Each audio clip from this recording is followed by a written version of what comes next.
Pledge allegiance to the flag of the United States of America and to the republic for which it stands, one nation, under God, indivisible, with liberty and justice for all. Yes.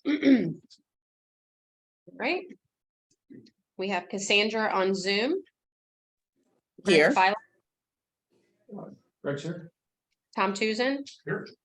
Dave Hume, Here. Jack McLaughlin. Here. And we do have audience members. Perfect.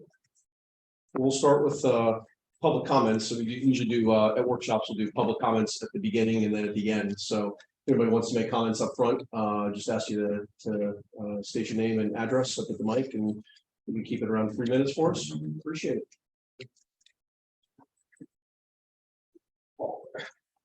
I'm Paul Pedraza at 833 Lake Evelyn Drive. I run Celebration Community Athletics, which is a nonprofit that reaches kids through sports and camps. We had 750 kids come through our program last year, already at over 500 for this year. We use the Celebration K8 gym for basketball for 2 seasons, club volleyball year round. We also offered a couple of weeks of sports clinics this summer. And the amount of gym space in town is limited by our programs and by the needs for sports in the school.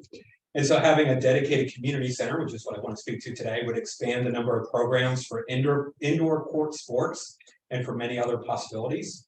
If a community center was built that had double the court space of the Celebration K8, we personally, as a program, would love to offer early morning court sports for adults, morning court sports and training for volleyball, basketball, before school for elementary and middle school age kids. I was just at the Celebration K8 and had several parents walked up, like, is there any sort of before school program they're offering? And right now it's no, because of the availability of the gym. During the day, mommy and me fitness classes and court sports for preschool age children, which there is none right now.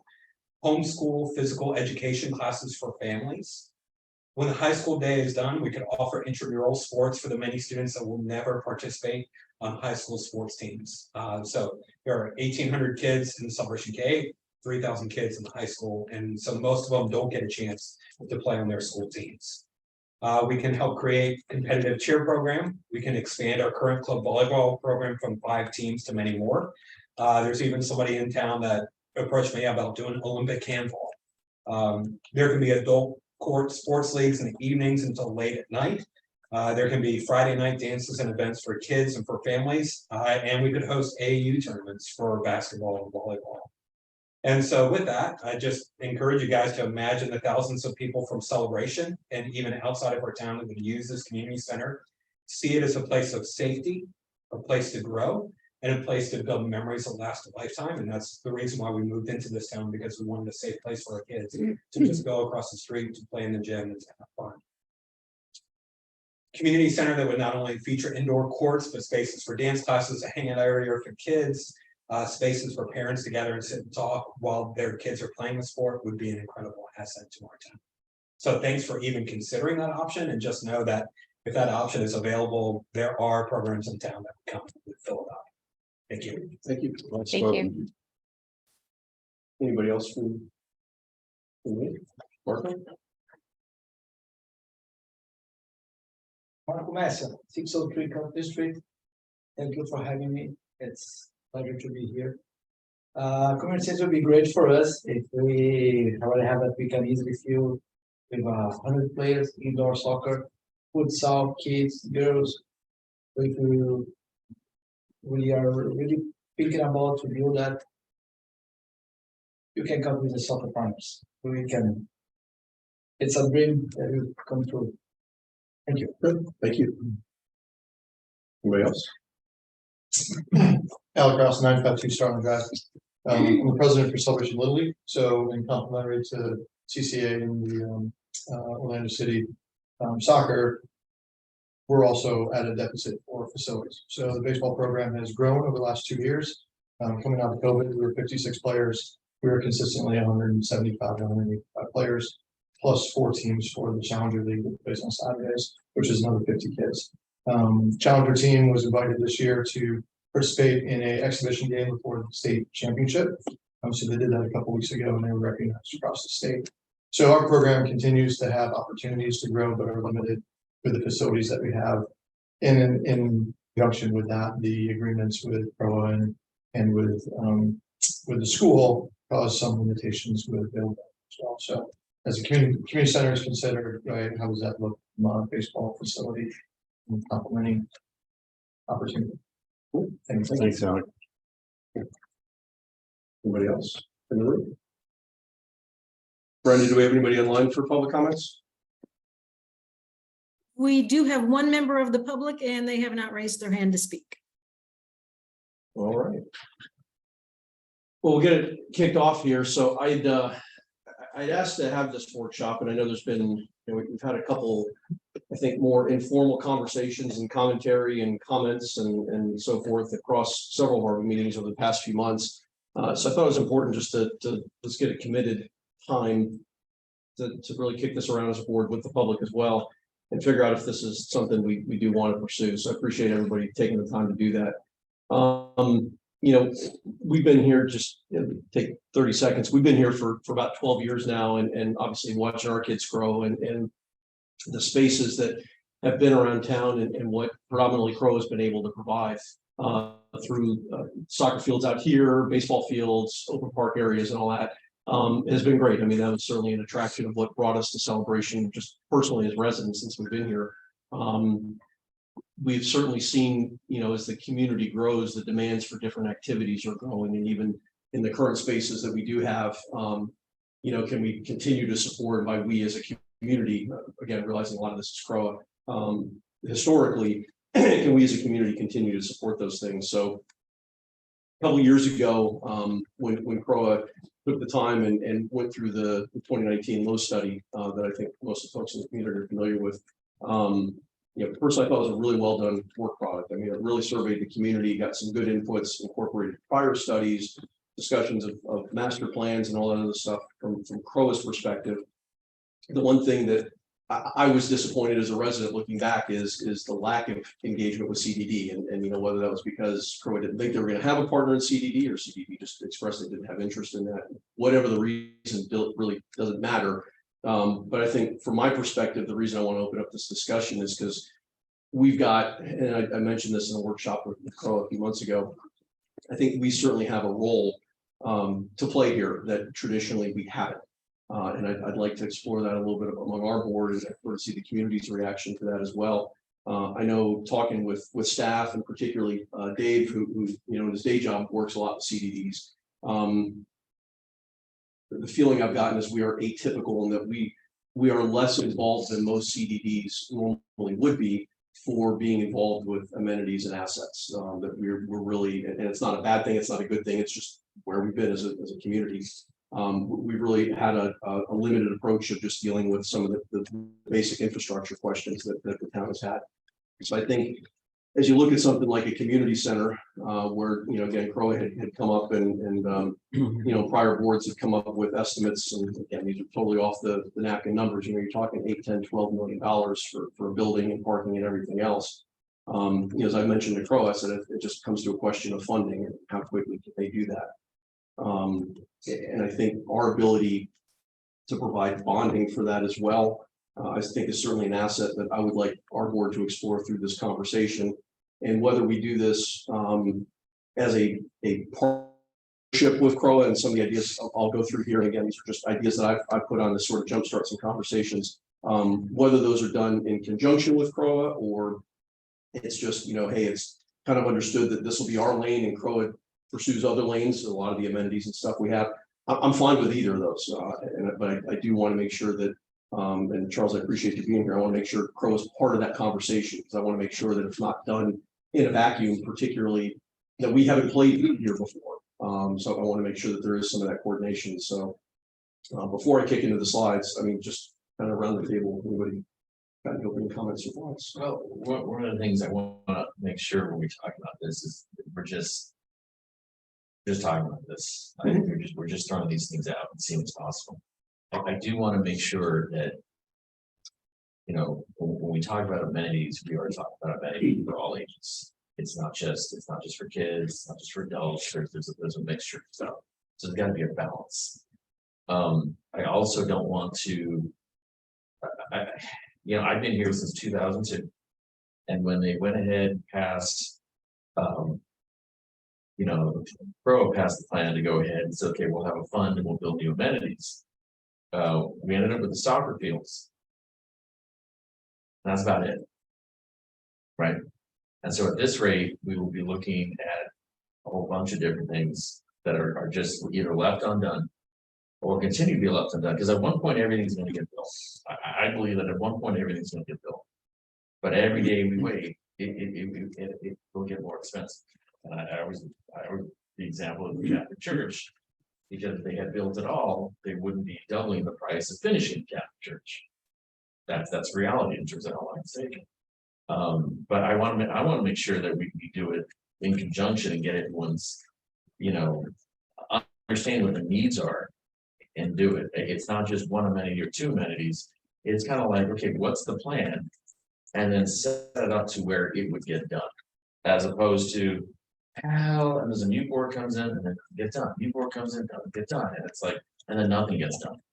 I mean, after the soccer fields, I expected master plan to move forward and say, okay, we'll enhance this, we'll enhance that, and all the villages we have in place. You know, there are things that, okay, the dog parks, one individual ones, which were pickleball, there was this. I mean, there's a lot of just discussion. And then it gets into, we can only do this, or we can only do that, and we end up nothing.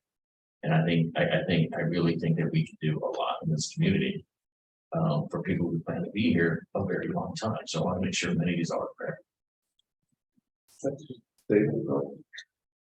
Sure, I'll just quickly give a baseline of my perspective so that we're all kind of on the same sheet of music. This is, as we've always been told and agree with, that it's a unique CDD, and unique could be an advantage or a disadvantage. And it's unique in such respects as Greg mentioned, I've established several CDDs, I've been on several CDDs, and the developments that I'm doing now during my day job all establish CDDs to develop and operate that amenities that benefit the entire community. So bless. Thank you. Sorry. The way that transpires is that the CDDs are established and then they float bonds, because from a community perspective, you want to get the lowest cost of capital that you can when you're developing something of that magnitude. And so that just makes the most financial sense, is that we do that as a CDD. Does that mean that HOAs are extinct? No, as a matter of fact, they are not. There's a very unique and targeted areas where HOAs make all the sense in the world. And usually that's when you want to restrict something to certain areas for the benefit of just certain individual or units, and sort of privatize that, for lack of better, so that you can restrict access to certain people. With that framework, when I'm looking at continued development and celebration, the old adage, this is the way we've always done it, really doesn't apply. I don't like to look at those terms. If you're captured by the way that celebration is currently constructed, then you are limiting your possibilities to the way things have always been. And I think as time has proven, those are flawed. So with that, I think that we're open to looking at all the possibilities that we have set before us. From a financial perspective alone, there's advantages by going through as a CDD and developing whatever the town, and I say that in a universal term to make sure that all stakeholders are taken into account and have a seat at the table. I came here 24 years ago. My first thought was that there's not enough athletic fields for the kids. Okay, we got the civic quarter back in 2009, met with the CDD over the Bohemian at the time, and they gave us a price tag of $9.2 million, and they said, we don't want to do anything about it. So it left us with a thought of what are we going to do to develop this, and that's how we developed the capital improvement fund. And that financed without any increase in homeowners dues, the dog park and the fields here. I had expected that to continue to grow, and in fact, I went looking at community centers in Tampa and Poinciana and various other places. They have a great advantage for us. I mean, I watched the Hillsborough area. They had 2 basketball courts. They turned into pickleball courts, which were used 24/7, air-conditioned pickleball courts. They had all kinds of craft rooms, dance studios, all kinds of stuff, which would be great here. Workout facilities, gym equipment. It was frustrating to me. I came to the CDD several years ago and proposed, how about doing a boardwalk between the east end of the Civic Court and the North Village stoplight there, and that got shot down. I think that Greg is right. What we need to do is we need to float a bond, and to your point, Tom, it needs to be covering everything and get it done once and for all, not piecemeal. And we have the opportunity to get this done right and finish celebration the way it should be done. I don't want to wait another 20 years for the Civic Center. So that's my thoughts. Thanks. Cassandra, you got any opening thoughts? Yes, the survey, I looked at it, but it was from 2019, and everyone was saying they wanted CROA to get it done. So I would need something up to date that says the residents want CDD to do it. I want to be, mindful of their tax dollars. When I was listening to the coaches, I know about sports and travel. We were all into basketball. And I don't see where we even have the land to have a huge facility that you could have AAU tournaments, unless it's some simple little small tournament with local schools, which you're not going to make any money on. All facilities that I've visited that have really nice multi-purpose gym space where you could have volleyball tournaments, basketball tournaments, they're on cheap land, large acres of land in the middle of nowhere. And they have tremendous parking. We already have parking issues here. So that would be inviting more parking. Also, I don't think we need to coordinate with anyone else if we were to go through with this. CDD can do what it has to do without CROA. CROA can do what it has to do without CDD. I think it causes issues when we all try to coordinate everything because we weren't built like that. The entities weren't meant to do that. And, just back to my first point, what do the residents want? Do they want to finance that debt? And a lot of these places, when it comes to tournaments, going back to that, I'm just looking at my notes. I was just writing them as things were coming to my mind. A lot of the large tournaments, they have longstanding agreements with tournament officials. So, there are already tournaments at Gaylord Palms, Disney. Are they going to come to Celebration, to make it worthwhile for us to make any money off of this? And then I'd just like to know, I've missed some meetings. So did we vote to look into this, or is this just the meeting? I'm sorry, did someone say something? No. Is this our first time looking into this, or did we vote that this is something we wanted to do? Did the board do it, and I missed the meeting?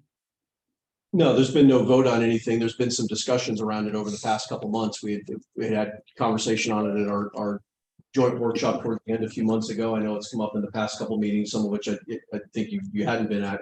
But it's come up in some flavors, but no commitments have been made. The intent of this is just to put this on the table and I'd intentionally phrase this when I asked for the workshop of not just, excuse me, a community center, but really, for lack of a better term, the master planning. And I don't want to invoke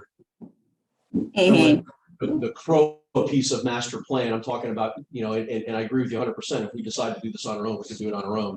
But the intention was really just to throw it out to the board and say, hey, if we're going to take a pause and look at some big think opportunities, the reality is, and I agree with you. I mean, land it's scarce. The problem is it's becoming scarcer in town. So if we were going to do something, I think it's worthy of at least a workshop to have that conversation. So no, there hadn't been any commitments up to this point.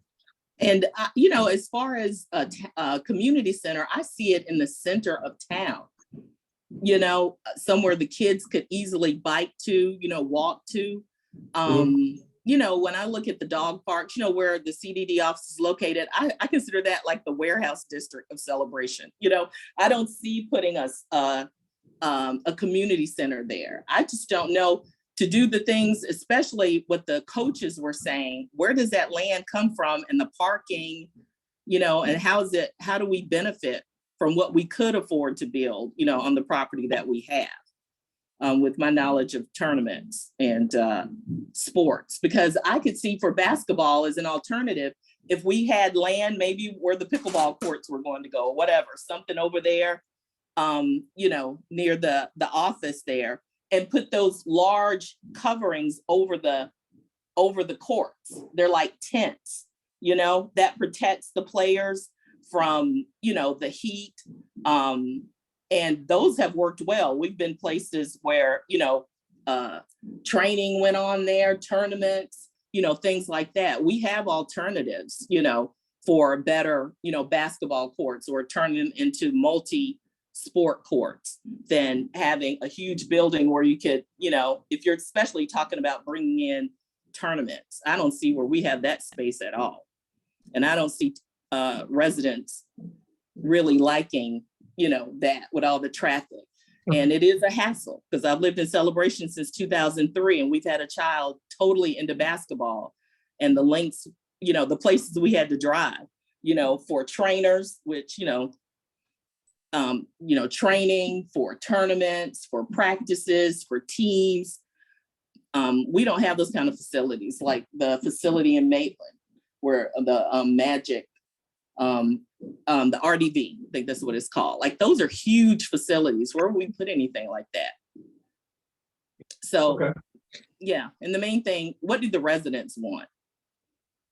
Also, Mark, did you have any input in this with engineering? Can you hear me? Yeah, I can hear you. Yeah, it just depends on the land that we're looking at. I know Greg's presentation, you know, kind of points out several parcels. They all have their challenges. But just like most development, there's always going to be challenges, permitting issues, things with the land, whether stormwater management, utilities, what have you. So, you know, we just got to start getting into the weeds on, you know, on a particular piece of property and start evaluating. So what I'd Right. suggest, Cassandra, is I mean, you know, if we can go through the slides, and I certainly agree with some of your concerns about, you know, parcels available and where are they located and all that. That's what I'd gone through here in the presentation, just to try to do these on a line by line, again, just to generate a conversation. So if you're okay, I mean, if we can maybe go through, unless you have any other opening comments, if we can go through these, I think we may be able to answer some of the questions and concerns and zero out some of the stuff you're thinking about, because I share some of your concerns. Yeah, because we're going to have a lot of competition if, you know, when it comes to sports. You got the Big House, you have the CPS Sportsplex. There's a lot of, you know, areas, you know, near us. And if we want something as nice as they have, it takes a lot of land and a lot of parking. Okay. So, okay, I'll Yeah, go. no, I appreciate it. Yeah, and I think, you know, and to kind of start, and I'll echo what Tom had said here. I don't want to think of this, I'm not envisioning this, I should say, in terms of just sports. I think that's a piece of it, a significant piece of it, but I think there's other activity rooms, things like that. So I'm not trying to frame the conversation just in terms of, hey, let's get some more basketball courts out there or something like that. I think there's a lot more. Listening to the, you know, public comments. And, you know, we have rooms already for dance classes, the celebrators, you know, everyone's meeting in town hall. Of course, you know, we know that needs to be redone, but a lot of those things, you know, we have places for them already, you know. So, okay, I'm ready for the presentation. Brenda, are you able to screen share that? Or are you screen sharing? No, I am not screen sharing yet. Let me pull it right up. I have it right here. Perfect, thank you.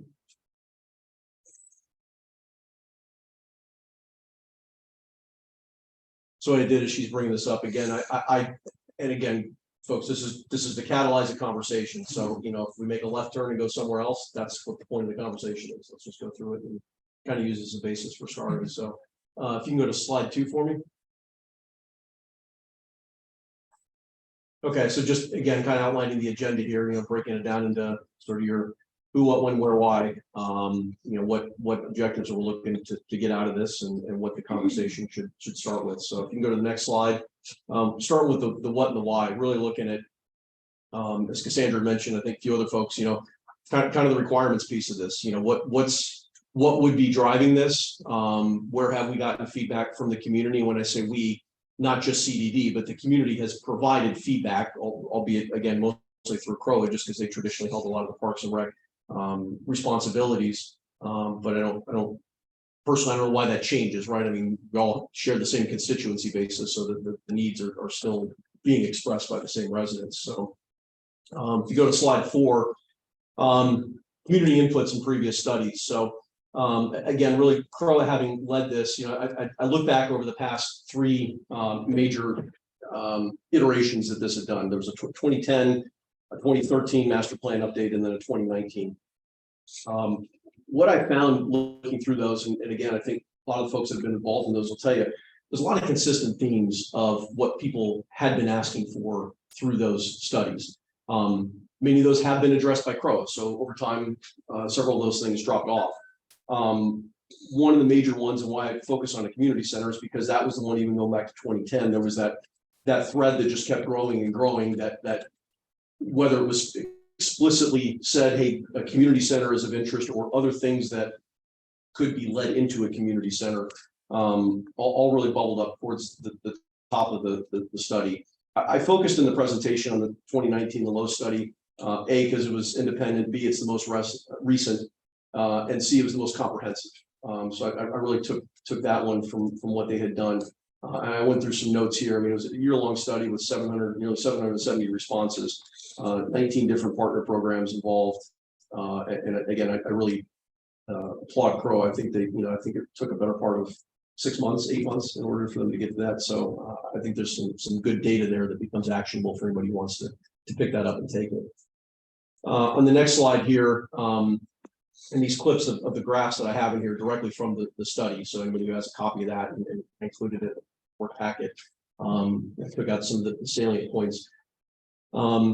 These were the top 5 on the 2019 study, the top 5 asks from the community as far as assets and amenities. And really, in my mind, I look at these numbers 2 through 5, the community center, performing arts, active adult and senior center, indoor gym and game courts. Again, in my mind, those could all be addressed in a single building, even with the parking piece, and fully appreciating and agreeing with what Sandra mentioned on parking. That's something that needs to be addressed in here, and certainly as we go through some of the different lots, it has to be a consideration. I don't know that we're necessarily going to, I think parking in here was mentioned as a consideration specifically for downtown. So the ability to address parking with the community center and the downtown needs obviously would be depending on where we decide we want to look at, what lanes we want to go on. So, and guys, if you have any questions or comments, I'm just going to keep rolling. No, the parking piece, and I agree with Cassandra on this, because when they built fields over here, there just wasn't enough. There still is not enough parking. They still didn't have enough parking. So, and I think they figured out how many, if you're going to have so many participants, how many parkings you have. There's a ratio already determined. So we really have to go ahead and look at that. Just can't be, well, look, there's 15 street parking, that's enough. It can't be like that.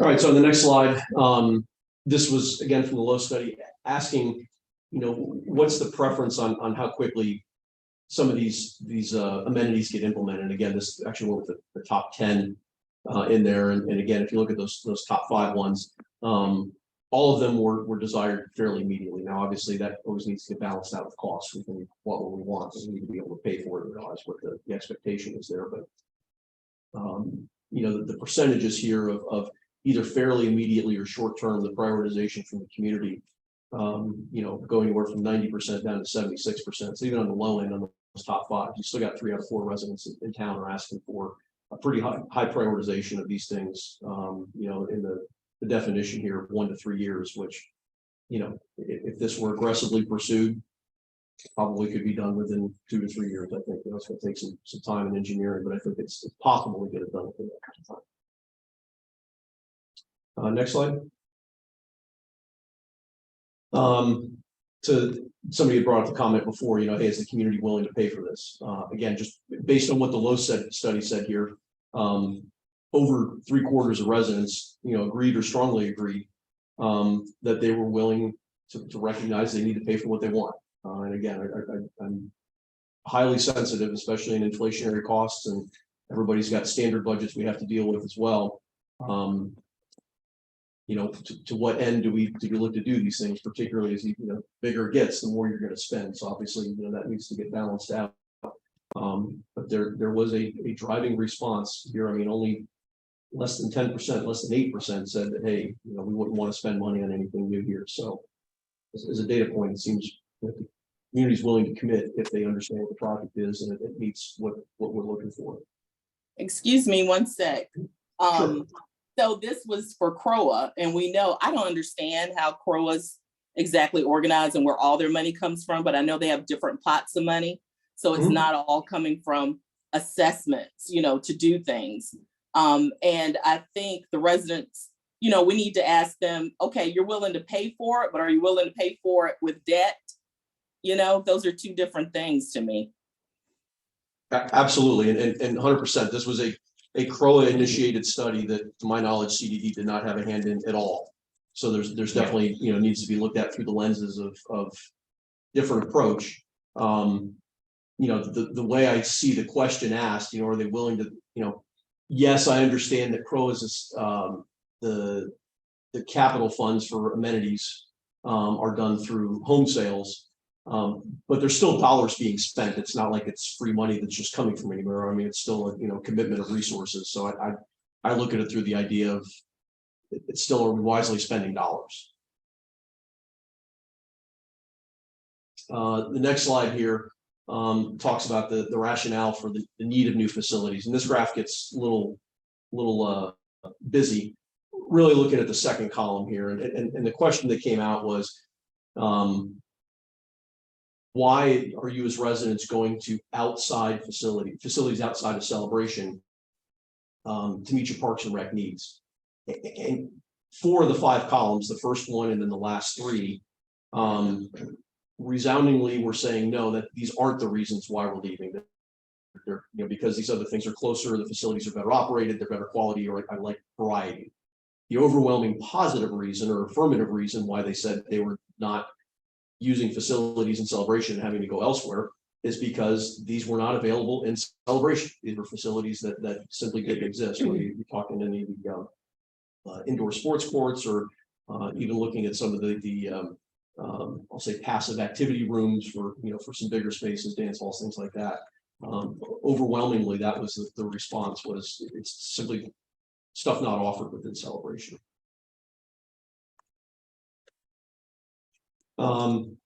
The next slide, and again, I'm not going to go down the bulleted list. This was a clip out of the summary of themes from the community, and this was in the study kind of an open-ended, hey, just provide some commentary.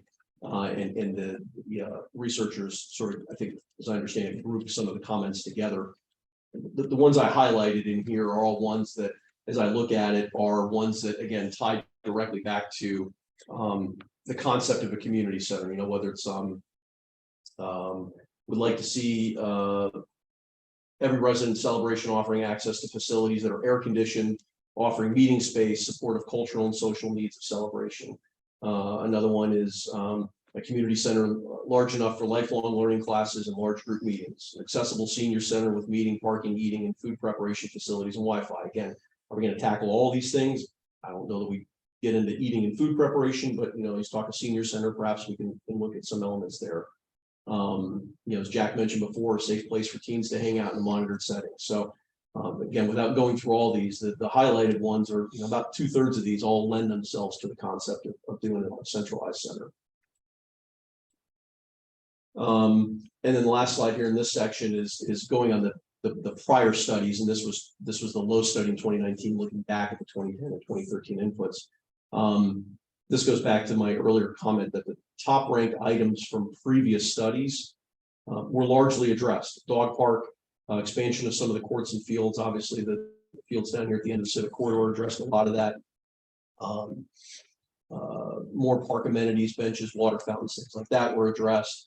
Pavilions, so on and so forth. Really, the consistent one that just didn't really map to anything that had been tackled was a large community center type of facility.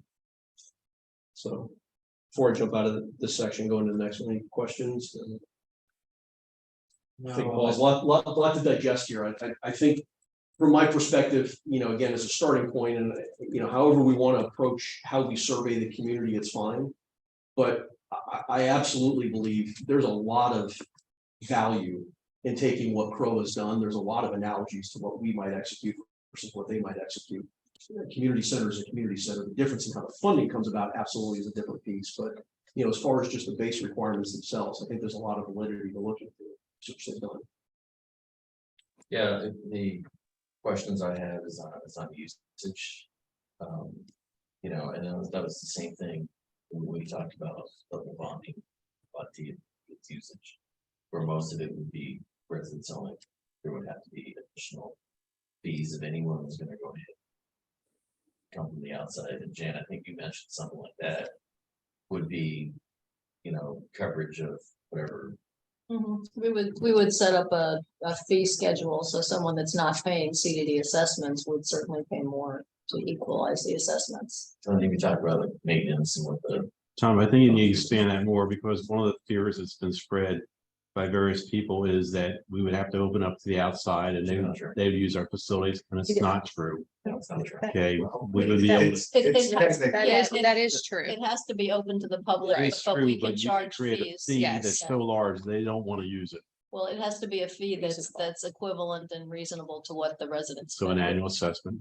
Yes. Well, and I think from the community's perspective, where the last time this was really tried, and the only significant time is back in the fields where it was a potential partnership with Osceola County. Osceola County is different than a CDD. Correct. Jamie. And we didn't get far enough along in that to actually be setting fees, but there would be things that they wanted open to the public with no fees. Yeah. So that never really got to the point of coming up with an equalization of fees. All right. Any other comments or questions on this section before we go on to the next one? What's that? I'm good. Okay. Getting into. Hello. Sandra. Oh, okay. No, I was just saying, I agree that, the residents there needs to be another survey because like the foundation, I know you talked to Kathleen, they have no interest in moving offices. They have a space now, So there are some major things that may have changed from when this survey was done. That's it for now. I would add that. I got a question. How many surveys are we gonna do? And we're just like. That's been my frustration. If you look at all the surveys they're done, they're all generally around the same thing.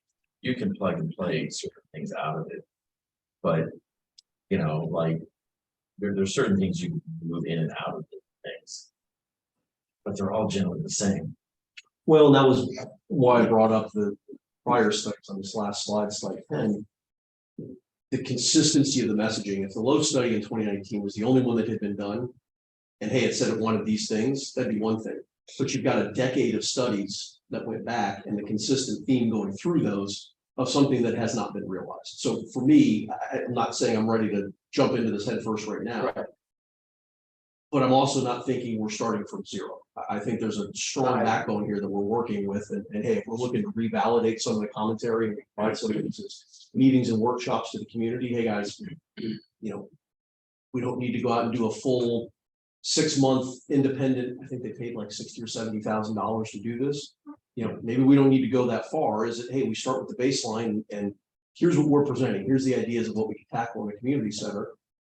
Publish it to the community and open it up again. It's a second workshop and not all the time we want to take with this, but I don't know that it needs to go into. I agree with you, Tom, a year-long process of just defining what's already been defined. Yeah, I agree, with the survey, that maybe they're just important pieces that we need to get comments on because that was just a totally different entity. It was before the pandemic. There's a lot of things that are different since this survey was taken. And you poll the public until you know for sure what you need to do. And this is being just, it's just 5 of us talking about this, putting the community in a lot of debt. So I would like to know what the residents think before I say yay or nay. Yeah, and that's why we're having it as a public workshop. I mean, then again, this is step 1 and we can decide from here what we want to do. But that's why I personally, my other comment here is we're structured a little bit differently. So I'm not trying to analogize it back to CROA. I think it's important for us I don't want to see this as a task force or a subset group or something. I think it coming back to public meetings at this board, whether or not we decide to do this, I feel pretty strongly on that one. I don't know that this needs to be a separate group of people helping us to look at this. I think we've got the capacity here between us and staff and what we would need to contract out to do it, and then to get the input from the community to determine what we want. So. You know, Greg, I'm kind of a bottom line person. I'm still waiting to hear how much bonds would we float, for how long, and what would it get us? What would that be on our taxes each year? Well, and I think the answer is going to be, depends on what lot we buy, it depends on what we want to build. I mean, you know, if you take, and I'm just going to go with Brian Kenz's number because he's probably done more numbers research on this than most people I know in town. You know, he swagged, I think, around a $10 million number. So you take 10 million over 30 years, over 4,500 homes. Do the math, you throw an interest rate on top of that, and that's where, you know, Okay, that's your ballpark. we'll let Mike calculate that. What's the number, Mike? Don't have a with me, Jack. Right. Are we talking about $100 a year more per resident, $200 per year? For $10 million? I'm not even gonna comment because I don't have the exact. Okay, you had something back there, right? And I think that's kind of the next step to sort of determine what it is you want to build with some ideas and then get Right. numbers that are I was gonna realistic, say, because whether I've it's. got a worksheet that can spit it out. Yeah. If Do you it. really- Yeah, whether it's. How many units? 4,500 4,500 units? units. Okay, what will it cost us for $15 million? Well, and before you spit out the number, I want to be careful here because I don't want this to be on one extreme. Oh my God, CDD's looking to spend whatever the number ends up being. It's Not not somebody else realistic. saying, oh my God, this isn't what they're gonna, you know. I just want to get a feel for how much my taxes go up per year by doing something like 45, and how many, you want 10 million? 15 million. He's doing an expense thing. He wants Well, I want to get himself everything up. done. Everything's going to get done. Yes. $400 gets you 20, so it looks like. 200 per unit per year. 200. All right, so $200 per unit per year. You guys feel That's comfortable with that? 30 years at 6%. And then But we can't ask that question yet because Comfortable with one I'm building. just saying, is it a comfort I level? mean, it's residents, are you okay with a $200 increase? And we have a field with you know. An one undefined basketball thing. court. I'm like, Yeah. well, no, I'm not good with that. Yeah. So we don't really know, Yeah, you gotta have that plan. okay, well, I just want to To have get an to that idea what point, our right. cost would be. All right, there's your idea, but to their point, I think it is backwards. What you want to do is get a program first, I agree. and then you say, all right, well, what's the cost for that? You also have the operation and maintenance portion of it as well, Yeah. not Yeah, just that's debt. just the simple capital. That's right. Cool. I knew somebody that had it. Greg, my only question on that is, as finance person, 6% realistic interest rate, current high interest rate environment, maybe in 2-3 years from now, we have a change in the White House, we have a change in inflation and interest rates, maybe it will be 6%, but it's not 6% now. Well, that's right. I hate the swag right now, but municipal. Yeah, And right now, it's probably 8 or 9%. Probably 7. That's 6.5, 7. 7.5 maybe. and it's dynamic, it changes Yeah. daily. I understand. Okay, All right. So that kind of segues nice into the next one of the how do we get this done? This was about 2 pages in the low study talking about towards the end of different scenarios for funding, and they hit a summary piece of it. And I clicked out here, and it's quite a bit, but I thought it was key. The takeaway here, and this was notwithstanding any current commitments or you know, town hall challenges or anything like that. It was even with everything being good. There were some strong statements in there in the low study that CROA could not go this alone. And encouraged CROA to look at, and the first one they mentioned was a partnership with us, Osceola County, the school board, village builders, other organizations out there. So, you know, the point I bring this, and again, it's not to take a jab at CROA at all. Like I said, I think you guys have done wonderful work of getting the study together and getting community feedback, getting that feedback loop started. This is where I look at our board and say, do we have a responsibility if we're hearing with the same constituency basis? Do we have a responsibility to say, hey guys, we can jump into the conversation. We can either help, whether it's we do it on our own or partnership or however we want to look at it. We've got a different ability to fund and finance something as opposed to having to do a constant, we're gonna accrue $800,000 or $900,000 every year. Well, you're looking at $8 to $10 million and assuming no increases in costs. That's a decade, it's I think, before Crow can accrue those funds before they can get ready to execute it, as opposed to doing it as bonds. So There's one other issue with CROA. It has to be a vote of the community in order to take on debt. yes, yeah, which becomes an added challenge. So again, I didn't hear that, Jack. What did you say? I said it for CROA, for the association to increase debt, they have to take a vote of the community. It was something written, the 2020 charter. No, it's before then. Was it? Yeah. Thank you.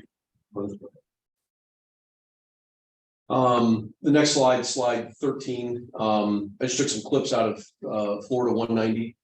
Just given the legal language here, the basis for us even being able to engage in this, and again, the highlighted languages here is we as a CDD are able to plan, establish, acquire, construct, reconstruct, enlarge, extend, equip, operate, and maintain facilities for parks and facilities for indoor, outdoor, recreational, cultural, and educational uses.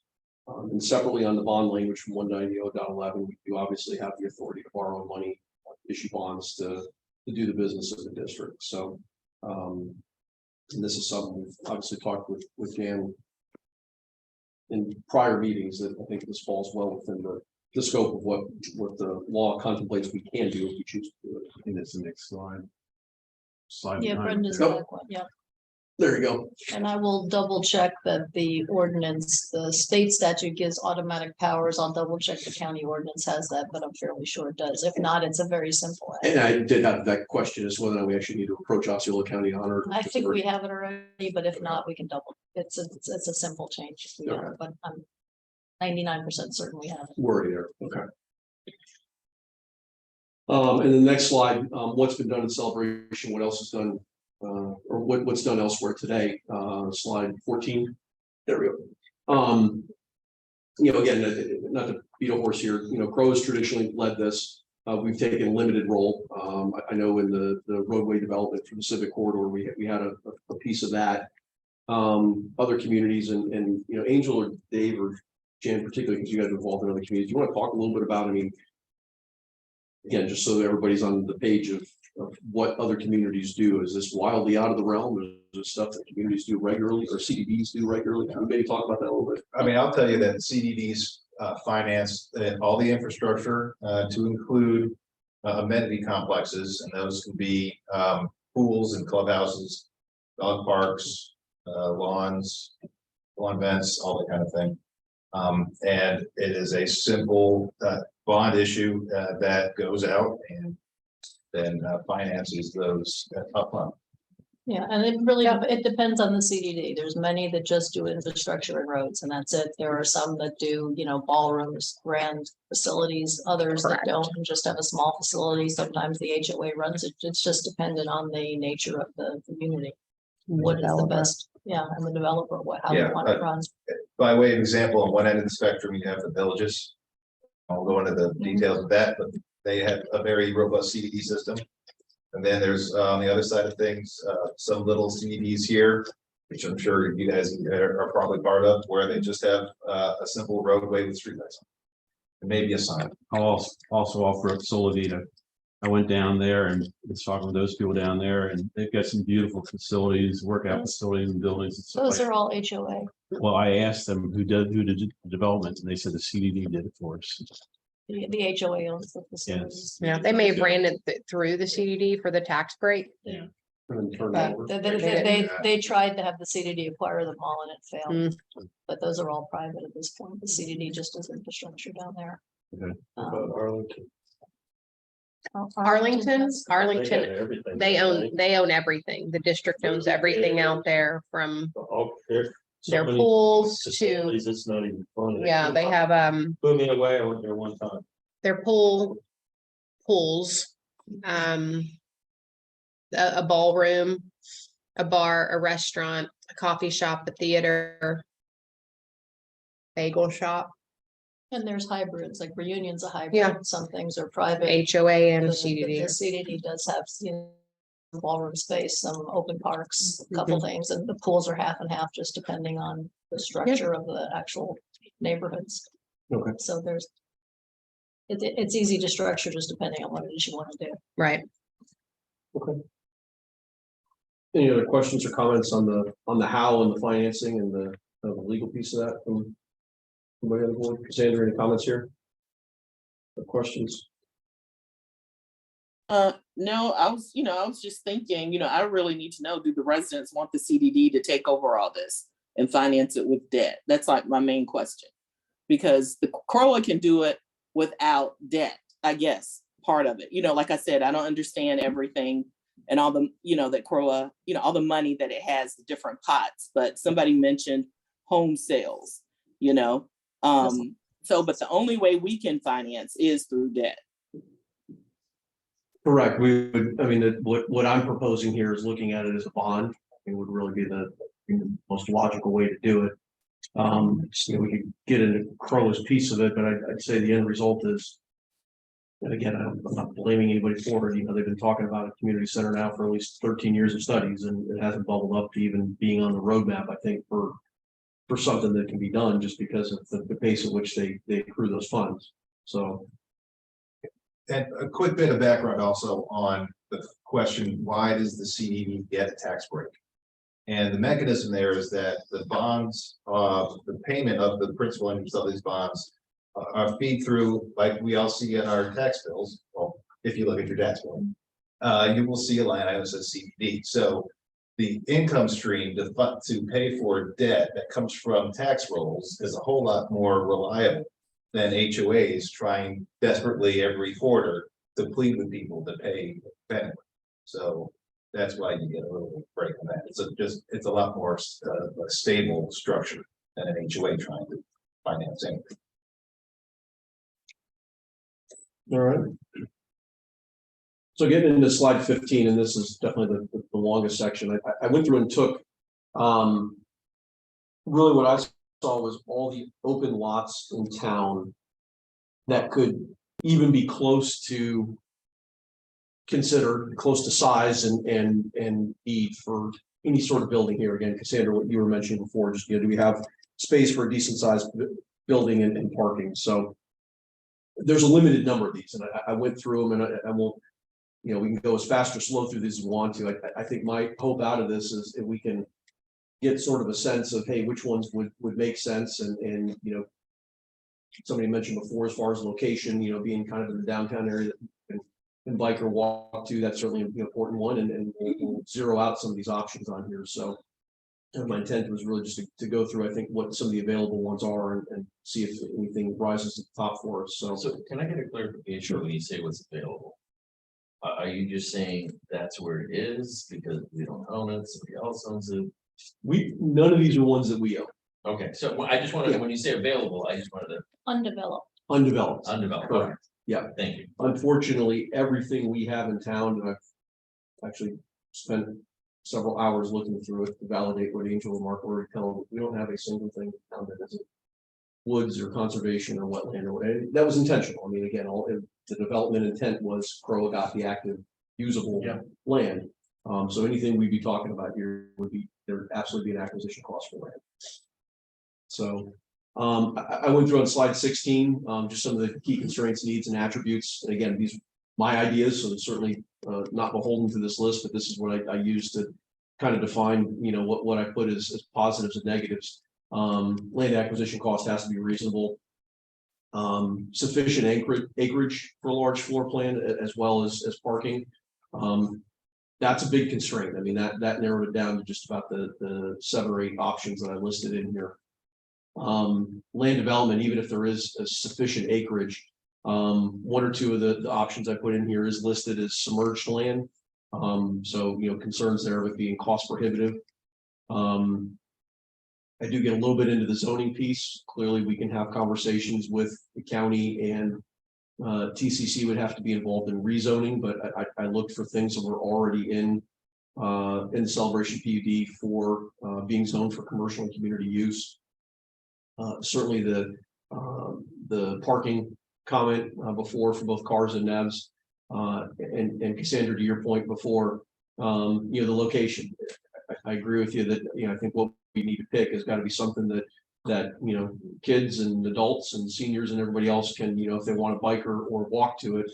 I would certainly prefer that as opposed to something where, hey, everybody's got to drive to get there. So those were some of the initial thoughts that I put in there.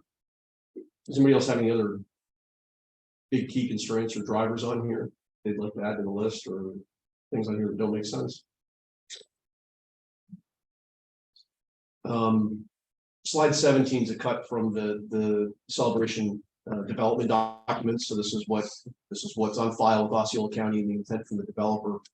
So really what you're looking at is I took the two tracks, and it's hard to show on here because it's a really small picture, but it's the two main tracks are 7-11. So 7 is running from Worrell Drive along Celebration Boulevard all the way up the boulevard, and then even cutting on a little bit coming down campus. 11 really gets into the downtown area and extending down through to the school and the Stetson areas. So everything else was zoned residential, or obviously you got the school and 7 over here, some of the additional commercial stuff, but obviously there's no land there, so it really didn't become relevant. So as I looked at those two tracks, again, pulling straight from the PUD, I looked at the definitions of how they're already zoned. Track 11, which is the downtown area one, seems much more clearly with the intent of a civic type of building. Again, highlighting the words in here: collective social activity, recreation, unified sense of community, traditional activity center, buildings and open spaces, landmark symbols, activity centers, as opposed to track 7. And again, I don't want to get into making a guess here, but I mean, there is some words of recreational and building, but they seem to be more geared towards for-profit and commercial uses. I don't know that would necessarily exclude us. Jan, I don't know if you've got any thoughts there, or Mark, either from you, just from what's the wording on here. I mean, is this clearly out of bounds, or is there enough there to play with? I don't know if you got any initial thoughts there. I think you could play with it. Okay. Yeah, I mean, it's a PD, so there is some movement. Okay. So, so with that, getting into really the options here. So, and these weren't any particular order other than just the way I started throwing them on the page here. So slide 18, stand up so I can just look at these. Slide 18. So option 1, the civic corridor here, lot D. This is a lot that Croa owns. So it is about 4 acres. None of it is submerged. I put land values here, and I realize the county's numbers are not the true land acquisition values. I get that, but I was just looking for some consistent numbering here that we can get a rough idea of sort of relative costs to each other. It is part of tract 11, which is the more downtown residential area.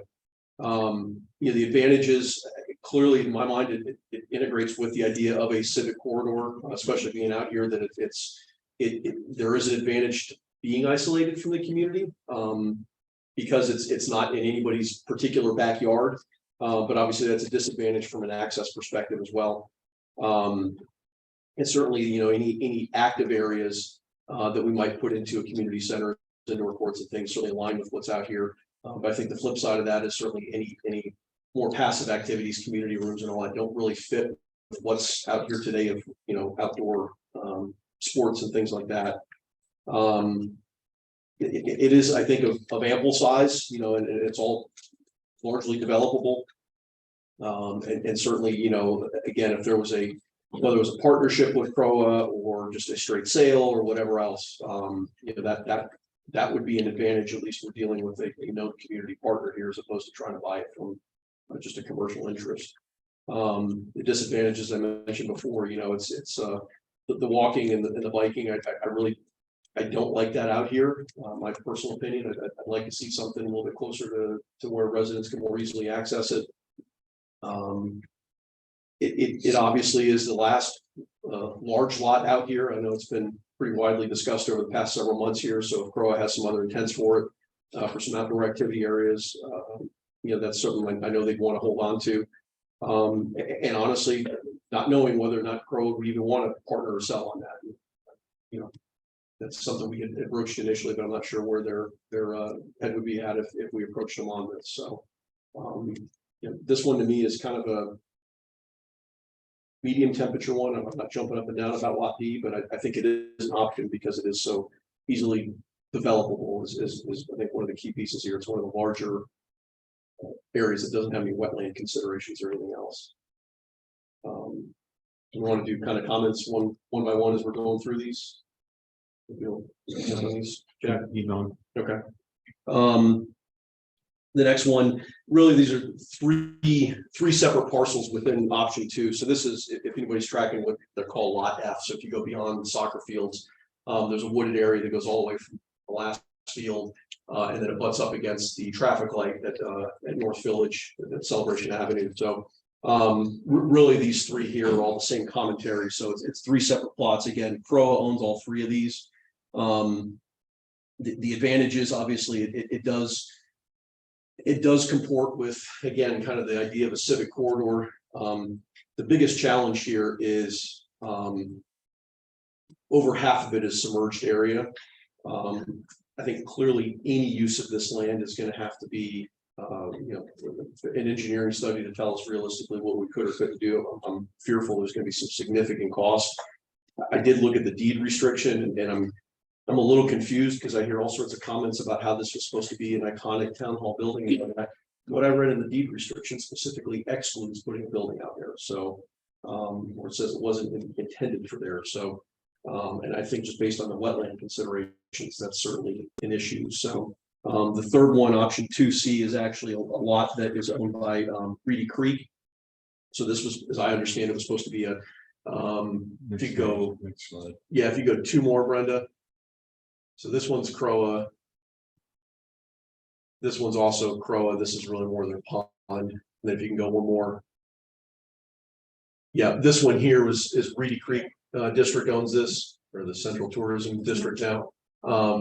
This was supposed to be an easement for a cut through for a connection from 192 to come down into North Village. Jack, am I right on that? I know you. Well, Celebration Boulevard was going to go that way and also split off on Civic Corridor to join Celebration Boulevard over here by the library. Okay. So, I mean, my guess is that's probably never going to happen. So we sold it out for $50,000. So my thought here is CDD. If we did look to approach anything here in the Lot F area, would be an approachment to Reedy Creek and saying, hey, if they can, I don't know what it takes to cut a parcel in half. It would really be taking, if you look at this extends up quite a bit. This would be like the bottom 10 or 15%. Can we just split off and just buy this southern piece of it? I think if we're going to do anything in this area, and again, it's heavily submerged, but that would be it. That's a canal that runs through there. It's hard to recognize, but when you're at the hospital and you go to the bridge. Yep.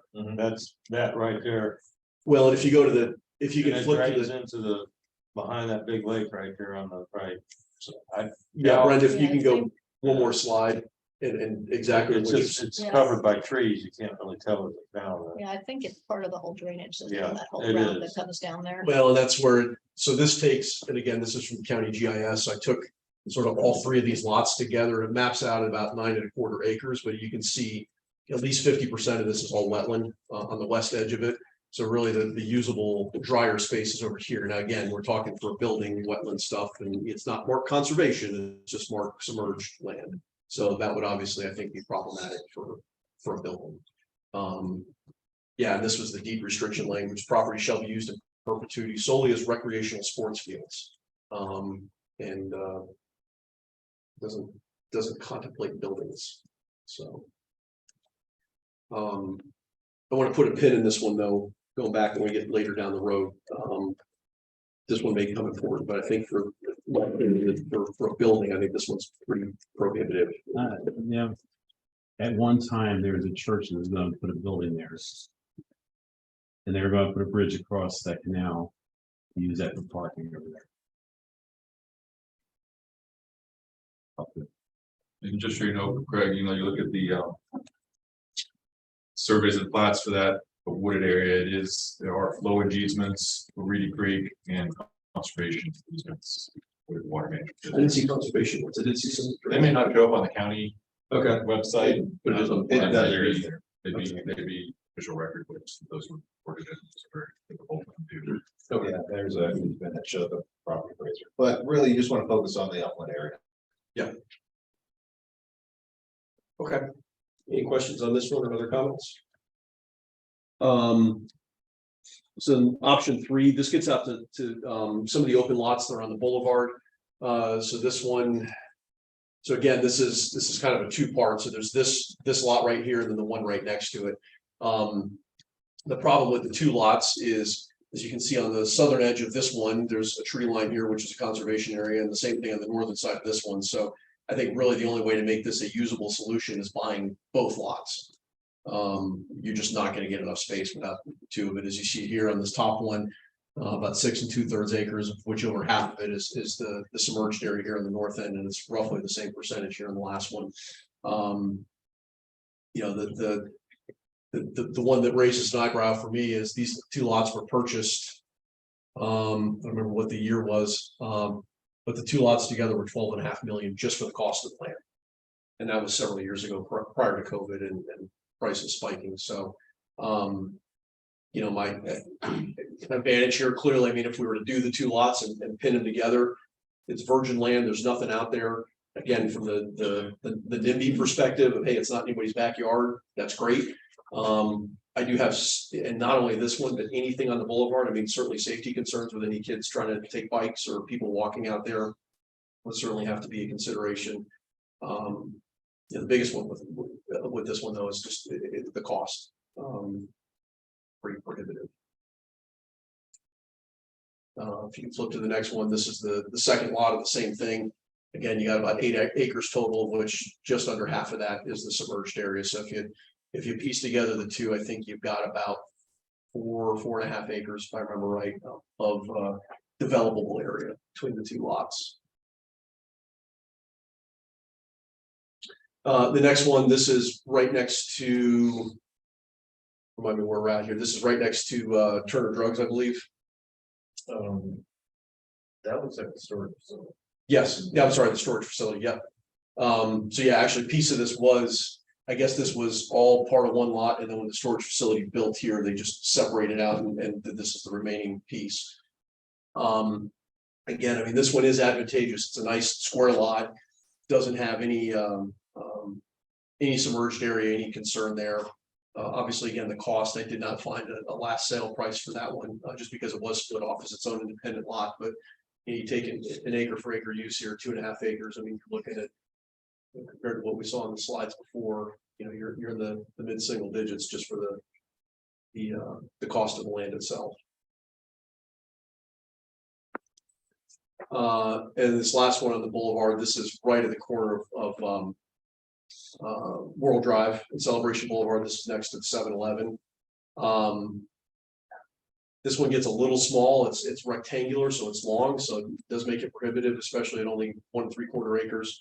Part of the challenge on this one too, I saw some of the deed restrictions are pretty. It's clearly intended to be a bank. Was how they worded it. Again, can we have that changed? Sure. This one for me becomes a little bit concerning just on the size of it and the accessibility for people to come from within town.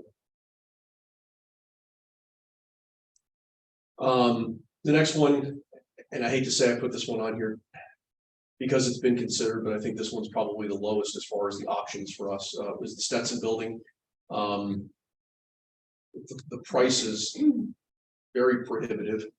I had gotten some conversations, some inquiries less than a year ago talking about the parking, and one of the realtors had told me there were negotiations for over $8.25 million for the building, which given what's there and what we're trying to do, I think is just not the road I would go down to. It's kind of oddly structured. I mean, it's built to be a school. It's not built to be really a community center. I think for some of the passive rooms, things we're talking about, that'd be fine. But if we're talking about any active indoor courts, it's not that we're looking for. Certainly the location is nice, particularly that it's right next to our parking lot here, which I think is a key piece to the downtown areas. You know, our lot is largely underutilized. The one that we have just past the Stetson building, other than during school hours, we can pick up and all that, but I think leveraging, we're able to find something downtown, being able to leverage some of this space here for parking certainly helps into the play. Part of it right now is they're not even listed for sale. They're still, I think, pushing the leasing angle as well. Any comments here? I'm just in general for commercial space. I don't think that's. I don't think they would get 8 million. Since Like I said, I'm not a commercial real estate guy, but you know, that went pre-COVID. I think it sold for, like, was it mid-4s? 2018? It was 4.4 Yeah, pre-COVID, and Disney paid the $300,000 use change fee. So it really sold for 4. okay. So you've gone from 4.1 to informally there were negotiations for 8.3 4 years later. So obviously that didn't happen, but I think that's probably what they ballpark what they're starting at. So any other questions or comments on this one? Next slide. Again, I think this one is prohibitive at best. The downtown movie theater, I really put this one out because I know Crow had looked at this extensively. It's not big enough. The building size here, I know they were looking at it for either office spaces or theater or something like that. But again, if we're looking at a community center just for more passive activities, arts and community rooms and all that, maybe this fits. But for any active indoor courts or anything like that, active sports, this would definitely not fit for us. And obviously the cost piece there, not owning it and leasing it, I don't know what Lex's approach would be to try to buy it. But certainly not been cheap. Any of the conversations I've heard engaged there. So thoughts on this one? And the next one, Brenda. So the next one, the previous slides here were all ones I know that again, Crow had looked at with their town hall report about a year ago and had done some of the analysis of some of the same lots. This last one is one that wasn't considered. The front field in front of the K8, obviously location wise, very centrally located. It's got a decent amount, no submerged land, about 3 2/3 acres. It is owned by the school district.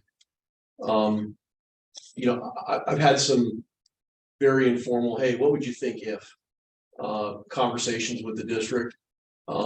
They'd be open to a discussion of selling this land off. It hasn't been used by the school since the school's been open.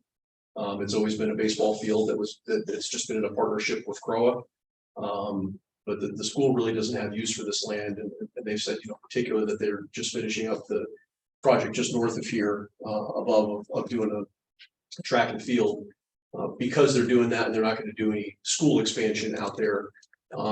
This becomes at this point just kind of a strap anchor parcel for them. They've been in discussions pretty aggressively over the past year or two of trying to sell off some of the smaller lots they've got throughout the county, but ones that they really don't think they're going to use, trying to generate some capital. So I think they're in a position right now where they would likely be open to a conversation. Clearly the location piece, parking absolutely is something that would need to be addressed here. I'm close to 4 acres. Could we fit a building with some parking along there? I think there's some options. Particularly, number one, we've got a parking lot across the street. It's a little bit of a walk, but it is something that's there. And I think there's even some options there of working with the school district for after hours use of their parking lot at the school. It seems to fit with the track 11 and 10. Obviously, right now it's zoned and coded for the school, so that would have to be a discussion of moving that over. Obviously, the biggest disadvantage is what do we do with baseball? I'm really not supportive of anything that's going to displace one of the biggest programs that's in town for some of the sports. I think we definitely have to find an option there. Whether that then becomes a conversation back on lot F, where hey, you can't put a building back there in some of that wetland area, but can we work with Crow and put some baseball fields that are non-structures, it's just an open field, is there enough space to do that, and enough, well, enough space would be the big thing. And not too much of a wetland consideration. Certainly we've got, we'd already started the discussion here in the board several months ago about the parcel we own over by Island Village. Could that be used for it? Or even, are there other considerations like East Village that Crow would be willing to, if we were to work with them and help some of the financing, or they just did it on their own to move a new baseball field over. Obviously that would, if we're gonna look at lot F, obviously that requires some engineering study. Here would as well, obviously with some of the drainage requirements, particularly that, the other lots, and Mark, certainly your thoughts here, but other lots like on the boulevard, hey, we got some opportunity for drainage here because it's so centrally located around so much developed land. So that would probably be a significant consideration for the stormwater drainage. Yes, it's all grass, putting a parking lot in there or a large building. Provide some stormwater. So. This was it as far as the lots I had looked at, and again, just looking at the size of them. I will tell you that as I've done some homework on these, this one's the most appealing to me. I think because of the location, because of the partnership with the school district. They have been engaged. There's actually a standing memorandum of understanding they have with the county, not necessarily with us, but they're looking at other government partners about partnerships on these, so I think, you can look at this lot sort of two ways. One, if they just did the straight sale and said, here's the land and we pay a price and then we move along with it and do what we're going to do. That's certainly the plan A. The plan B could be, would they be open to an idea of taking whatever the sale price was of the land, reinvesting it back into the building, and as we talk about partner programs in there, doing a shared use agreement with the school. If we were able to build 4 courts inside a building, I'm just talking off the cuff here, that we were to give them use of 2 of them during the day, and we kept 2 open for the community, that they were able to use some of that space to expand their capability in the K-8, which everybody who's got a kid over at the school right now realizes they are grossly short on gym space. That gym they have is not built for the student population they've got now. So I think that's a conversation they would entertain. I don't know if they go there or not. I don't know if we want to go there or not, but I think worth the discussion beyond just a straight sale piece. I think just to add to this though, that this would have to be. I know there's a lot of questions no matter what site you look at, but I agree. Baseball has to be somewhere. Yeah. One can't handle without the other. Yeah. In your presentation, you have page 63. It talks about relocating 3 baseball fields on the school property. Is that a possibility? Brenda, if you go to page 63. Remember what that was one of the backup ones from prior study. Get the agenda open, Brenda. There's just a slide deck I sent you. I'm sorry, which slide number are you looking for? Page 63. On the agenda itself, not just my slides tonight. Give me a moment and I can open that up. Yes, hold on. Where were they? I don't recall the West Village? Well, it says West Village K-8 fields and 851 building. You see that? That's the entire, that's for the entire school gym parcel. Yeah, So it is. it Never is. mind. So what the problem is, that won't work because where those baseball fields are in that plan, that's where the track is. If this was developed a little differently, then the track would have moved closer this way, and then the other area could have been. So it's you can't do it now because where those baseball fields, that's where they're putting the track. Oh, So.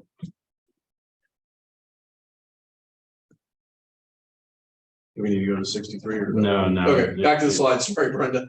Sorry. That's okay. So I think part of the conversation there, of that one absolutely has to involve Crow again, whether we're just buying land from them or they're just acknowledging and they're going to build it or whatever else, you're rolling into the pond, however that might work out. Wait, what involves grow up that option? Baseball the field. baseball field. If they're gonna, if the baseball field were moved to lot F, as an example. Oh, I see. We would have to either buy the land, do a land lease. However, Crow would have to be involved in that conversation, use a lot after that. Or the East Lawn option as well. I mean, the only other one that wouldn't involve them is if we've got enough space to do it behind the Island Village K-5 school. I just, we'd have to measure the distances and part of the challenge there is, I know we wouldn't be able to do it just on our land. That would have to be a discussion as well with Reedy Creek, because we own, you got the school, you got our track, then you got the Reedy Creek track under the power lines, and then you got I-4. So we would have to have some permissions with Reedy Creek just to be able to put extensive ball fields out on their property.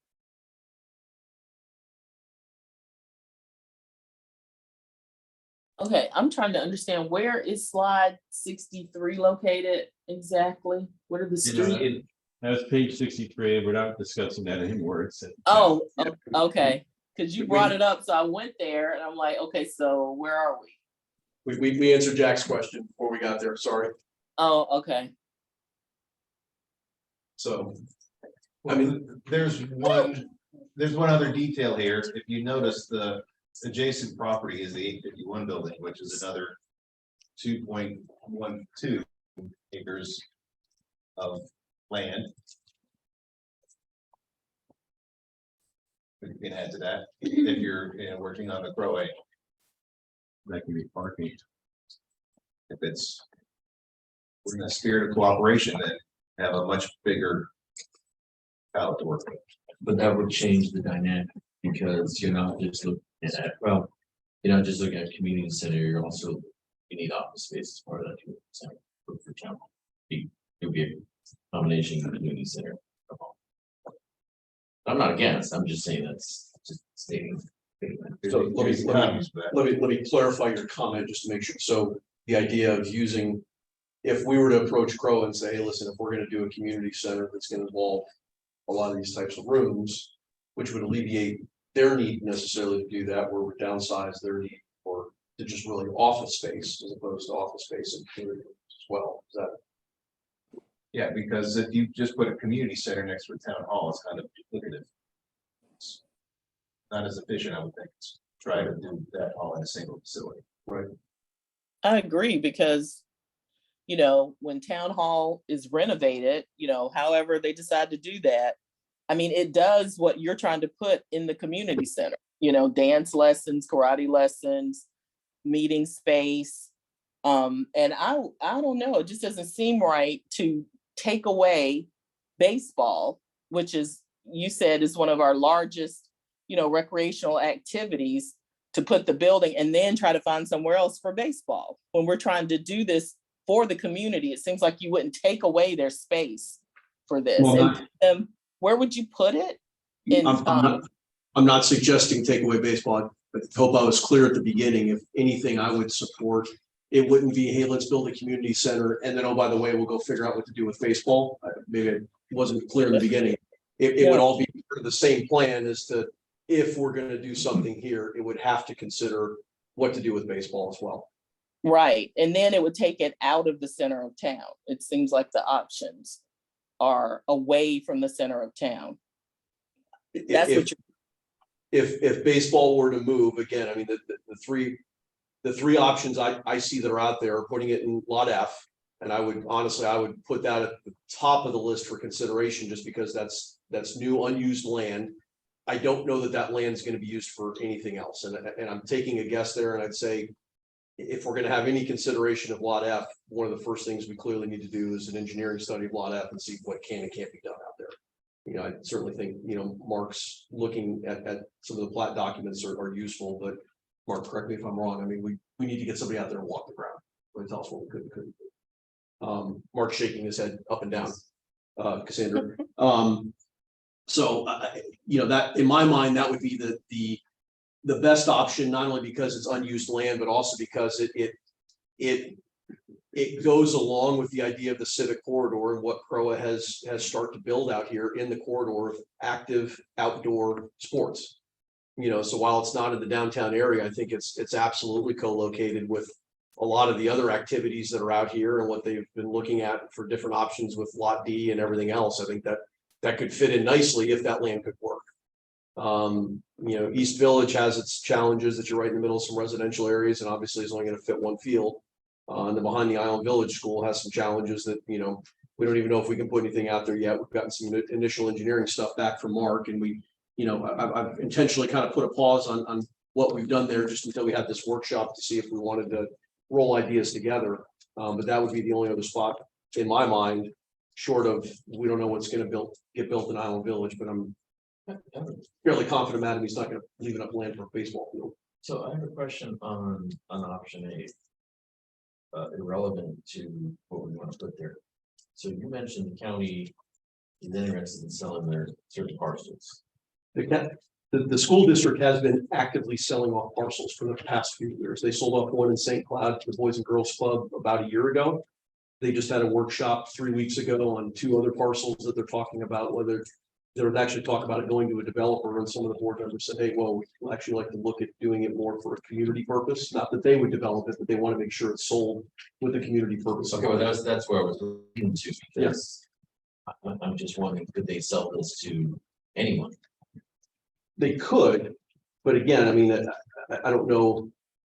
Are you gonna put houses there? No, Yeah. I'm just wondering. I mean, if they're Is that a interested, fear?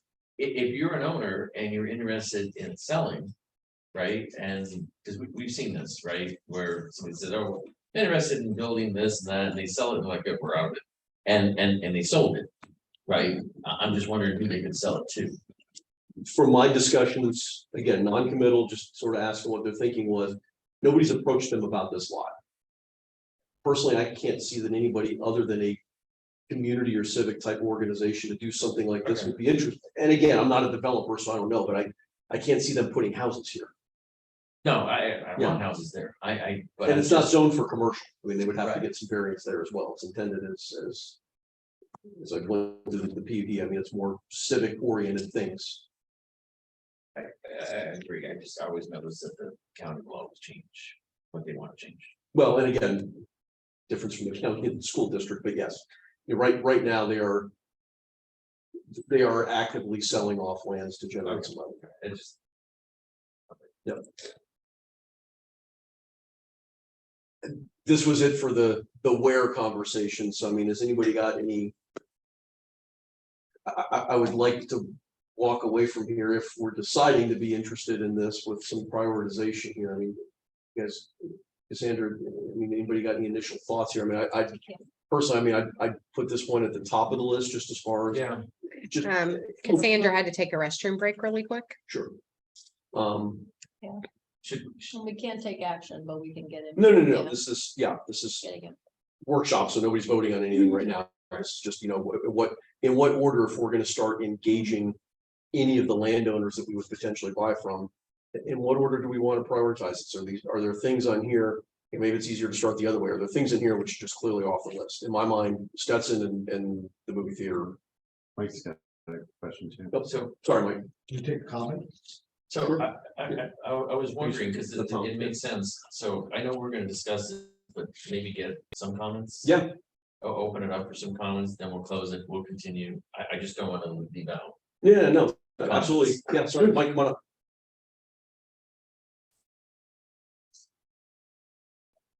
Sorry, you gotta wave arms bigger from the back row there. Didn't catch you. I can bet pickleball arm. There you go. Couple of things. Mike Jackson, 413 Sycamore.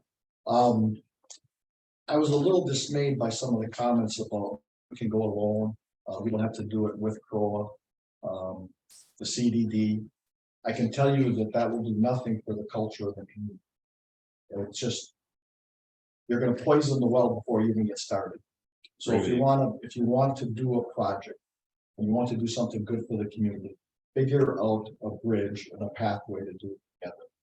Without that, you're just gonna sabotage it before you even get to first base. No, and I would say in response, and this may come across a little defensive, we sent a letter to CROA, which CROA hasn't even acknowledged.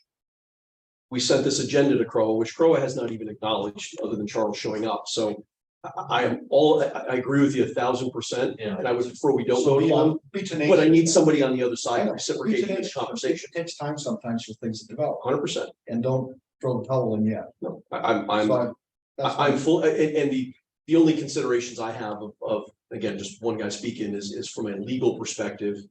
There are constraints on what we can do with a private public partnership. That's not overly limiting, you know, whether it means we buy something from Crow and we just develop it on our own. At a minimum, my vision is, at the very least, there absolutely needs to be coordination. We all need to be in a room and saying, hey, if we're gonna do a civic center for these types of things, Crow, this has your impact, has impact on you for what you're looking for. Again, I hate to say this out loud. This was the conversation we asked for 6 months ago. We have yet to get a response to the letter. So I'm all for it. Good, glad to hear that. And then let me follow that on. I looked at the locations prior to the meeting. I went through it and I guess looking for the cooperation between the two parties, I think Crow has the best option. And I think David hit on it when we started to talk about the 851 building. That building, that site, you know, something's gonna happen there because it's either gotta be repaired, it's gotta be tore down. There's been talk about building on the site, adding on a little appendages here and there, building a 2-story thing in the back of it, maybe expanding out the sides to optimize the lot. There's a lot of crazy thoughts going on, but there is space in that lot to optimize the utilization. It's a 16,200 square foot building right now. Okay, I think you can get a footprint there, probably 20,000 square feet. 2 stories, Are you suggesting, I'm sorry, for a building itself or? a new building of the 851, Okay, a rebuild. okay. So you've got a site. You can get a 20,000 square foot footprint there. You go 2 stories or 40,000 square feet. You can go 3 stories probably because the Stetson building's 3 stories. So you get 60,000 square foot there just going up. I mean, the zoning I saw in the deed restriction on Stetson sounds crazy to me. They can take it up to 6. I know. But Stetson's sitting there at 3 stories now, so you go 3 stories real easy. Yeah. Top floor could be office space, whatever. Offices could be relocated to another location. It could be leased over the Stetson building. That's gonna be leased there for a long time. But that is the ideal, from my perspective, that is the ideal building, ideally located. Something's gonna have to happen there, whether it gets a Band-Aid put on it or it gets rebuilt. There's gonna be a capital investment there. This is a time for the 2 entities to come together and consider that option. And really work about it, do the diligence. Notwithstanding getting the 2 entities in the room together, my concern on the Crow site is, I don't know that there's, again, if we're talking active court type of stuff, I don't know that there's a lot of space for that. With how that land is kind of tapers off in the back. I don't know. I haven't done an engineering study, but No, yeah, there's space in the back where there's a patio that was looked at or considered just Right. very top line. To take up some of that patio and build a 2-story addition on the back. The rest of the building can't have a 2-story put on it. It's not structurally sound. Plus, there's also, you know, if we're looking at this potentially as. But that could be parking, potentially, we can remove the parking lot, potentially and expand out the, something. Ways to potentially make it work. Again, to your point, we have to get the 2 organizations in the same room, but to your point. For those who has to be. Mike, what do you think about a 4-story building? And Goes all, nice and wide. Airspace is cheap. I'm just saying, no, I'm just saying, the top floor be. New York. No, I'm talking the top floor be offices, and then you have an open, say 3 floors below it in certain areas that you have courts and stuff. Yeah, I mean. So you can do basketball or something like that in there, Mike, listen, pickleball, whatever. I'll take it a step further. I mean, and I'm gonna get an evil glare from Jan here, but I'm sure we'll find a way to make this work. And don't look at Greg. Yeah, don't look at me for a second. I like giving the yields. That's it. She's a lawyer, we always accept that. That's That's my, it. that's my job. That's an exception to the business. If Crow were open to a discussion and approached us and said, hey, we would love to move in and be tenants, and if we could find a way to work through the legalities of that in a community center and turn the 851 lot into the parking piece, or to do it as out, whatever, and just take 851 out of the picture and use that lot as part of the parking and co-locate. I mean, if I can do 3 stories on the lot, and again, I haven't looked at the size of it, but if the 851 lot is at best, it's half the size of this one. At worst, it's about 1/3 of the size of this one. If I can put 3 stories there, I can put 3 stories here. And 3 stories here, you know, if Crow wants to come up and say, hey, I need 10 offices and this and that, whatever else, and they're co-tenants on that. Great, let's have that conversation. And again, I know we need to get bond attorneys up, but I would love to have that conversation. When we brought this up again at the workshop 6 months ago, you know, and the question came up is, hey, and this was before the 1.7, $1.8 million number came out of the engineering study. And the question came up from Crow was, hey, could CDD rebuild the 851 building? And the answer is, well, yeah, but it would be a public building. It would be CDD's owned building.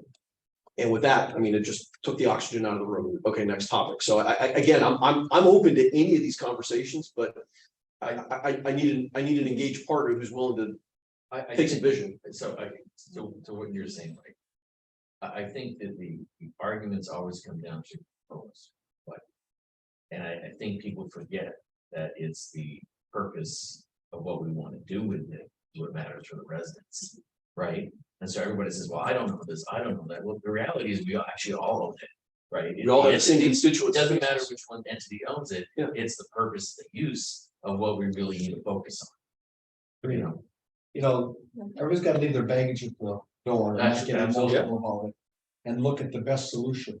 And I think you're starting to talk about that when you say this other site could become the building itself, the other could be the parking lot. I don't know what the configuration is, but those two pieces of land, I know that a baseball field is not going to fit on the 851 site. It's not going to happen. So you still got your baseball problem, which is not going to fit there. But working something out between these two pieces of land is your best option in town. And if everybody will just do it in the best interest of the community, us as residents, me as a person would be extremely happy. And it might be a real opportunity for some bridge building and some camaraderie that's going to develop through the process and really bring the town back together. If you know anybody on Crow that you think there's that conversation, I'd love to have it. I'll let Charles speak now. I think he's next. No, and I don't say that again, not poking, but I realize Crow has got a challenge right now, and I don't think Charles would deny it. I don't think any of the other 6 board members would deny it. That hey, there's a problem with 851, and it's not anybody's fault, but it's a problem to deal with. You know, you take advantage of that problem and say, hey guys, did we just re-envision what that entire lot is used for? I'd love to have that discussion. well, and the other thing too, one of the things that there's, I think, a difference, there's the explanation, understanding, definition of what community center actually is. Because people go ahead and say, oh, it's a community center. We can have meetings, we can play basketball, we can have fishing tournaments, we can have like, whoa, what community center is this? Right? And so I think we have to define what a community center is. You know, if you're talking about, oh, we want, you know, indoor volleyball courts, indoor pickleball courts, indoor, I'm like, I don't know how that's gonna fit in a community center. If we have offices and all, I mean, this has gotta be one huge building to do all that. So maybe that's 2 separate buildings and 2 separate locations. I see empty lots, and I think there's a possibility to develop the master plan, get where everything is supposed to go, and be done with it. Because you know what happens is if you build 1 or 2, it's gonna be another 30 years before anything else is built. Or you know, we'll all be dead except for Jack. He's almost there. But I'm serious. You know, we got the empty spots. How does it all fit? We know all the needs. I mean, we got like probably 6 people in this room. We sat down, we're gonna come up with the same needs we have. How do we do it all? And I agree with Mike, we're gonna have to partner. Because we wanna make sure we address the community needs. And the community needs is not just Crow or CCD, but it really is resident needs. Let's do this, you know, but there's gonna be a lot of discussion and planning to get this right. Tom, did you have comment? Yeah, I just. Town Hall 1204, Raycroft. We had 2 houses since I've been here, 2005. My kids are growing. We don't need baseball fields. We don't need a community center. I want a fixed income. All that said, I am 100% behind this. We need a community center. This town, what town doesn't have a community center?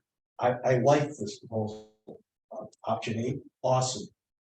I hope that we can get together, pardon my throat, with these entities and somehow Mike took the thunder away, actually. I don't see CDD. I don't care about CDD. I don't care about Crow. I'm a resident. It's my money. And it's just us. We are voters. We don't care about you guys as different entities. So we want these groups to get together and get this done. And a statement. Thank you. But thanks, Mike. There's still some thunder in that, Tom. You know, I would like to roll lots of D and D in there and develop them as well. Well, I Do think the whole everything thing. should be discussed. Get it all With done. all the entities, what actually makes sense and complete it. I think there was some other, we'll get you next. So just to speak on behalf of baseball, right? And then speak on behalf of the resident, I like the idea of the community center. From a baseball perspective, if F is feasible, right, bringing our fields together, right, a bathroom facility is severely lacking. Absolutely. Right, we just don't have the facilities to operate high class youth sports even. So we're supportive of the options to look at, you know, the limited space that we have in town. F seems like a reasonable spot. If we can fit 3 fields there, a facility for storage, restrooms, and restrooms being big parking. But the restrooms is a big deficiency right now. So Well, and I think for baseball too, and again, I hate the idea of a split operation, but I have to look at, especially if we're talking with the school district. You know, if part of the consideration here with the discussion with the school district is, hey, getting increased use on the third field that's back behind the gym or field 2, whatever it is, you know, and even if they need to put some, the reality is they've got one team, they play 8 games a year, it's girls softball, only 4, so they only play 4 games per year on that field. You know, if they were to put some money, it looks like crap right now, put some money into that as part of this kind of, you know, and again, that's where I love the idea of Pro and CDD. I think the school district obviously is an important piece, and they certainly got some equities, and they sure as hell got some money to throw into this. You know, if that became a piece of that became a more usable field back there, rebuild dugouts, whatever else. Does that become an option for you where, hey, there's one field there and we could only fit like 1 field on lot F or 2 out there to kind of split them up? I think right now 2 fields is a minimum, right? We don't have a facility large enough for those kids, right? So those kids that are approaching 8th grade, 9th grade. And so, you know, high school field is maybe in a mix of conversation there as well. But as we look to expand to softball and bring that back into a little league, you know, fold, I think 2 fields is a minimum, right? If you have 2 out of F and you have this one here, that opens, you know, opportunities for us. Okay. So, awesome. Thanks. Matt, you got something? Yeah, so. Matt Luttinger, 1334 Flagstone. In addition to what Tom said, I think the key thing that I would add is when it comes to office space, in the real world, when I was in public accounting and law firms, people hotel. So we need flexible office meeting room space. We don't need to give an array of people, other than the executive director, just using her as an example, who has confidential records, she might need an office. Everybody else, a cubicle, hotel space, flexible meeting space. So that the space, when it's not used for hoteling, might be a small meeting for a board meeting like this, that is otherwise 2 offices of hotel space. There's something very dynamic that can be used. Yes, that's what we do. You have a scheduling system. Yeah, you have a hotel scheduling system, and that's how anybody other than someone who has confidential records should use space, as opposed to you get an office, you own it. Yeah. No. Well, and I think, I appreciate that, you know, I think stepping back from the comment a bit and looking at, you know, again, getting a partnership with Crow here. I mean, they've got a Parks and Rec committee that does this, that, you know, and part of their committee are people who own some of the partner programs in town. So I think being able to, as we define, okay, what goes in here, what do spaces look like? I'm not a Parks and Rec guy. I want to be able to get input from the community into that and start getting some professionals to say, how do we build out spaces? But I think that becomes an important piece of it, because particularly if we are going to really look at taking this N851 and saying, hey, we're going to somehow mesh these 2 together. I've got to leverage the expertise that they've got. They've been running Parks and Rec in this town for close to 30 years. Why would I not turn to them I and have one say, comment to that. Yeah. And that is the fair value of spaces that we have or will build need to be charged to partner programs at a much greater fair value cost. Otherwise, we're building spaces and losing money. And I don't think we should be.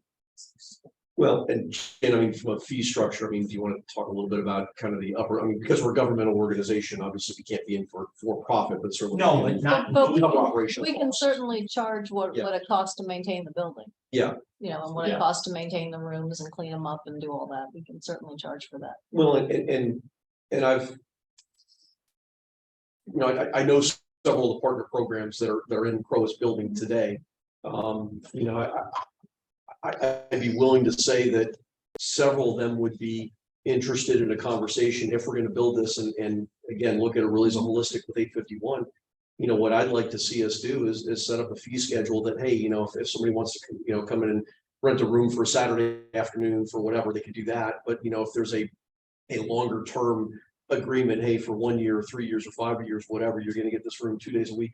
You know, we set up a fee schedule that acknowledges, hey, we may have some longer term partner programs in here that are gonna do committed recurring types of meetings. I think that's all within play and certainly fits to the idea of building a partnership with the community and not just having it as an a la carte, you know, everybody comes in here one. Greg, and my comment was just that we make rational sense of the cost, the true cost. Yeah. Of having a facility that we're renting it out of the floats. Yeah.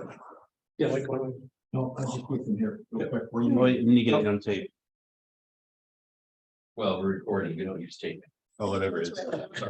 Sorry, it's in the cloud. one thing to take a look at is you consider these two lots, that little road that goes into the school in the backside there. That road could probably be vacated pretty easily. That's just an access to the parking lot. There's a back feed into that parking lot, and it's not like those kids are driving to school with that, so it's not a real lot of traffic unless there's an event. You've got a back feed, so you could create one large lot across that whole Yeah. thing. And again, that goes back to the partnership with the school district, because the school owns that Well, road. on the county, well, school, that's right, that's a School school owns that road. road. Yeah, it's not a road, it's actually. It's the access to the school parking lot. It's, So you can vacate it pretty easy, it's already vacated, there's no right of way there. so you can build right across. Yes. Well, Let's go on the other property. and I mean, Yes. they're using it now as part of their restructuring on what they're doing for drop off and pickup. That's actually how they're coming in and out. But absolutely, I mean, if I'm gonna buy this lot, if they can do it all off of Starling and we're really re-envisioning all this stuff, then absolutely just cross the whole thing over. That's a home run. Just to follow up on that, I think one of your next steps should be to figure out if that is really a viable piece of land that can be used rather than say, what if. Right. I think it's great. Charles is here. Got CDD, we got residents here. This is, I think, the first step in people coming together, and that's the main thing. And I think we have a lot of people that know a lot of things. And when we did with Dave, when we did our analysis of things, one of the things we did find out is that really it's three things. You need rec center, you need a town hall where you have meeting rooms with people that work.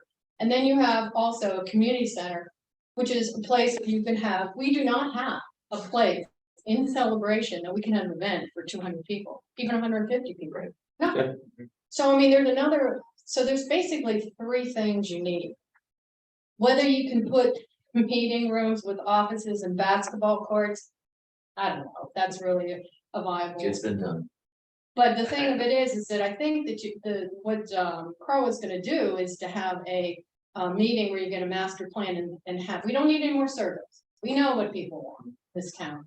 And I think it's a matter of figuring out what is viable land, can you use that? If you can't use it, then you gotta do that next. I think anything we're gonna do, my comment is, any of this land, we need some engineering studies just to Exactly. confirm what we all Exactly. suspect. Exactly, Yeah. so I mean, there are different things that are needed, it's gonna be what can be afforded by whom.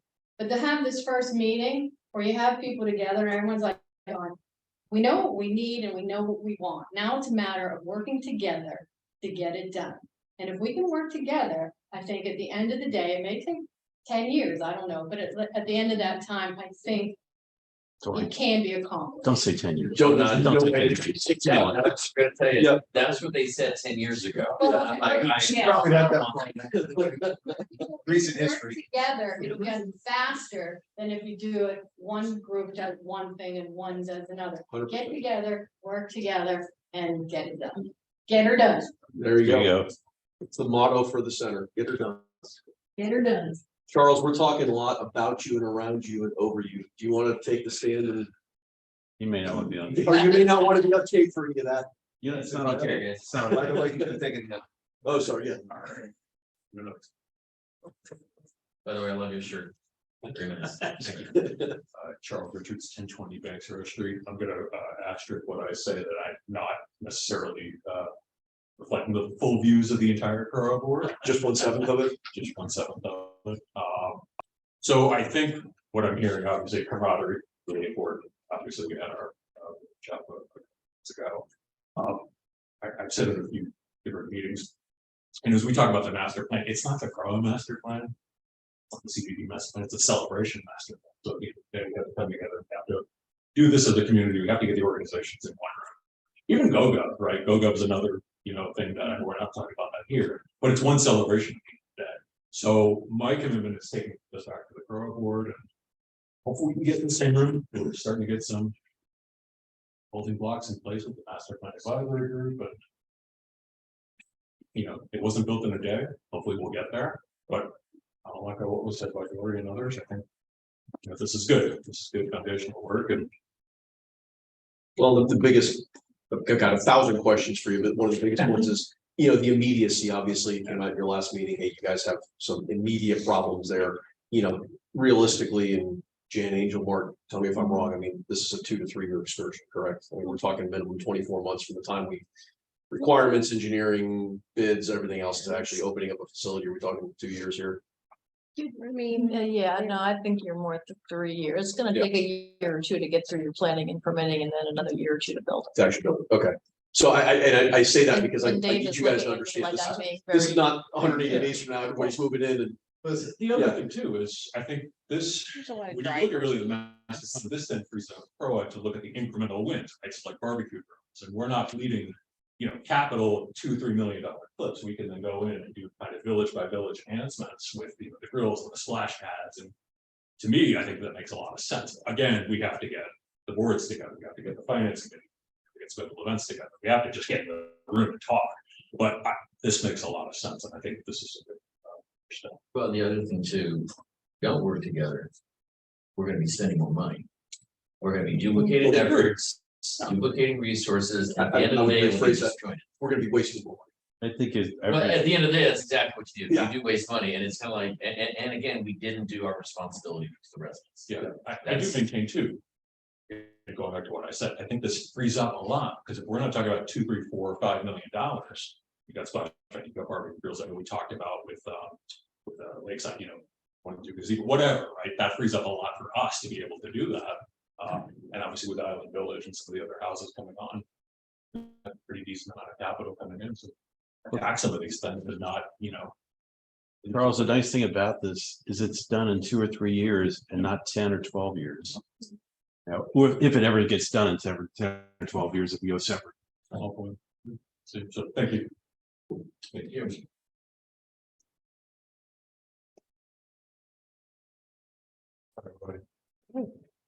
Daniel Swinford, 652 Mott Street, temporarily.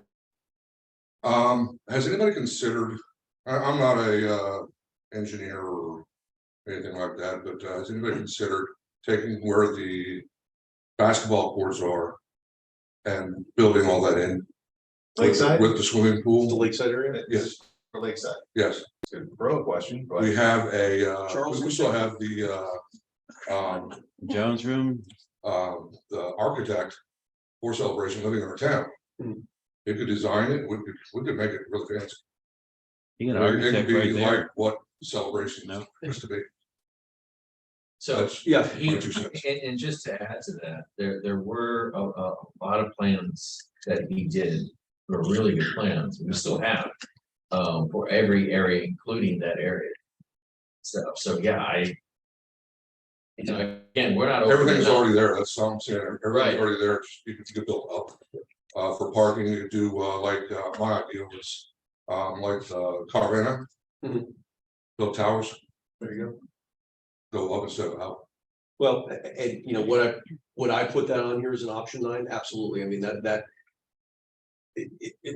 don't know if it becomes problematic, but I really need Crow's buy-in at that point, because now it's not just their land, it's 5 tennis courts and the basketball court and the Lakeside Center and the Jones, you know what I mean, is, It's just if, the whole thing. if I'm talking about taking a bulldozer to all usable stuff and good condition stuff, and now I'm gonna repurpose that somewhere else. Repurpose it inside, Yeah, all encompassing. Yeah. My idea. I no, and I He wants absolutely, the credit. He wants the credit. That's okay. we'll call it the Swinford Building. There you go. I like it. I like it. Marco, come on up, sir. Yeah, Martin Mess again, 603 Country Street. I come from São Paulo, Brazil. São is more like New York. We have no space there. And my family, I am the second generation of a community center. We built that in 19 whatever. So my dad is still there, my kid is still there. It was the best thing that we did in the past. Right now, we have several kids, adults, girls, whatever doing that. The community center is more than one sport. They have that like not only sports, we have the dance, we have the center will help people around. So if we hit our target in community center, the best for celebration, not for our generations, for our kids or our grandkids, whatever. So let's work together to make it happen. Yeah, and I mean, I've gone around, and my kids are in basketball tournaments right now, but as you go around and you look at some of these bigger, the really big ones, the field houses, and that's not what I think we're envisioning here, but a smaller version of that. I mean, they're multi-purpose court areas, it's basketball, but they've also got motorized volleyball things, and they're striped for tennis, you know what I mean? So, and then you take all that stuff off and you do indoor soccer in there as well. So I think anything I would be proposing here would look at how many uses can we squeeze out of this thing and what kind of configuration. And really, it's just open indoor air conditioned court space. And then striping and netting and everything else. I mean, that's pretty cheap compared to it. You're 100% right. I mean, it's got to be more than just one sport, for sure. And Joseph Linehan in 2019, he presented something on the Parks and Rec, really nice, a scratch from the engineer, architect about the community center. We have an opportunity to talk to him and ask him something. He has some scratches, so it's really nice when he present that. Okay, thank you. All right. Anyone else? Yep. I really, the last section here is the who, and I think we've already hit a lot of this, slide right around 31 here. We've really hit a lot of these already. I mean, CROA, I agree with a lot of the comments here. I won't say I would like, we need to be in the room with CROA. We need to be able to find a way to get in the room with CROA again, even if it's just deflection, which I think we should be doing a lot more than that. But that's an important piece for just so many different reasons. I put Osceola County in here. Obviously, there's just gonna be requirements for zoning and permitting and everything else. I listed a potential for funding. I don't know that I really like that. I'll throw that out there as a comment, but once you start getting Osceola County funding in here, then it does have the challenge of now we don't have the ability to do any of the restrictions that we as a CDD can do. I want to be full disclosure though, to make sure we're putting that on the table and talking about it. But we could also use their funding for certain purposes. So How do you mean? if they were going to say contribute $1 million, so it's 1/10, but they have 2 community rooms that are Osceola County community rooms. Okay. And those are open to anyone in the public, and then the rest of the facilities. I mean, there's ways to structure it that we can make certain parts public, certain parts CDD public. Just to be able to get some funding. Well, and there is a complication because they do offer different services. And so, and they don't offer those services on this end of the county. They would have, different age groups, seniors, whatever. I mean, it's just kind of like, they don't offer it here. Yep. Well, it's an option. Yeah, that was part of when they talked about building a community room over here. There was talk about them having, office space in a community room. They have statue class. We can make. Oh, they're gonna make my statue. that joke's never gonna go. No comment on that. It's worth pursuing to see if they have any funding. Well, and I know from the conversation we had started a few months ago back behind the Ion Village lot at the K5, they were certainly open, particularly for an outdoor, park area. And what I discussed with them was exactly what whether basketball courts or a skate park or a sensory playground or any of that kind of stuff. I mean, they acknowledge that they don't have any community park recreation type of assets west of the west edge of Kissimmee. So I think I absolutely think they'd be willing to put money towards something here. Part of my conversation is, do we take the idea of a community center? And certainly if we think this is something we want to pursue and tie it in as in the same bond with what we may want to pursue over at the K5, put it all together, does it make more sense to have the Osceola money go over there as more open area as opposed to if we want to keep the community center as a celebration community center? And again, I think either way we can. Years ago, I saw the Osceola County Park master plan. I think it's phase 2 or something like that. I was looking at, and it analyzed every single area, including celebration and the needs. And the community center was one of the needs out here that they identified, which they've never been able to fulfill because they have no land out here. So I'm sure we'd be able to partner with them if we had to. And I think the conversation starts with the fact that the county, when all said and done, will receive over $12 million of impact fees that are designated for parks. Well, they've got a budget every year north of 45 million for parks and rec. And how much have we gotten back out of those 12 million? I think it's a good thing. Yeah. All right. So they owe us one. Yeah. Or 12 million. Yeah. Certainly TCC is going to be involved in here from a design consideration. They do have a lot of deep restriction variances and stuff that they can assess in here. So certainly from a legal and developmental perspective, I think it's important to have a conversation with them early, particularly as I look at I read the deed on the entire school lot. They're exempt from any Kanoa restrictions, rules. They pretty much give them their own autonomy as long as it's used for educational purposes and owned by the school district. Once that property flips, then they have the right to invoke all that Kanoa piece. So I certainly think that, early on in the conversation here, if this is something we want to pursue, a discussion with Paige has got to be up front or anybody in the TCC arena has got to be a starting conversation. So, but I would also insist that whatever we build there is aesthetically pleasing and fits, because we got houses on Starling. 100%. So I want to make sure that this thing represents celebration. Right? Well, and I don't want a square box going, hey, look, and I'm like, no, I don't want that, because I think. Well, and I don't think we're going to get behind. Personally, I don't think we get behind from TCC if we said, hey, we're going to try to shave $1 million by making this look like they're building. It doesn't fit its celebration. Yeah, that's my point. No, but at the same time, even though they say, oh, we'll approve this, I want it to look nice. I'm not looking for a palace. That's not what I'm looking for. But I want it with the right landscaping, with the right everything, because sometimes we're like, hey, we made something and it's like, wow, we just spent a little more money and it would have been nice. We always never do enough. We cut it 15% short and then we settle. And I don't know what leverage we have, and TCC be a possible investor in this. I don't know. I don't know. I don't know that they've got any outstanding. Those days are long gone. Yeah, They're not I suspect. Yeah. They're trying to sell it as being. Yeah, well, as long as they don't, because part of their perpetual rights, and Mark, correct me if I'm wrong here, I mean, any rezoning, or if we're gonna do any variances or anything else, particularly in the sale of the school land, they're gonna have some rights in there to start saying, okay, well, you owe me $1 million before you even do that, to do zoning variances. I mean, there's the ability to have them waive that kind of It's stuff. not that, it's the entitlements. That's how they control all their from the perspective. So if you have a parcel that says there's only supposed to be 1 unit there, now you want to do 40,000 square feet of stuff, well, you're gonna have to pay the difference between 1 and 40,000.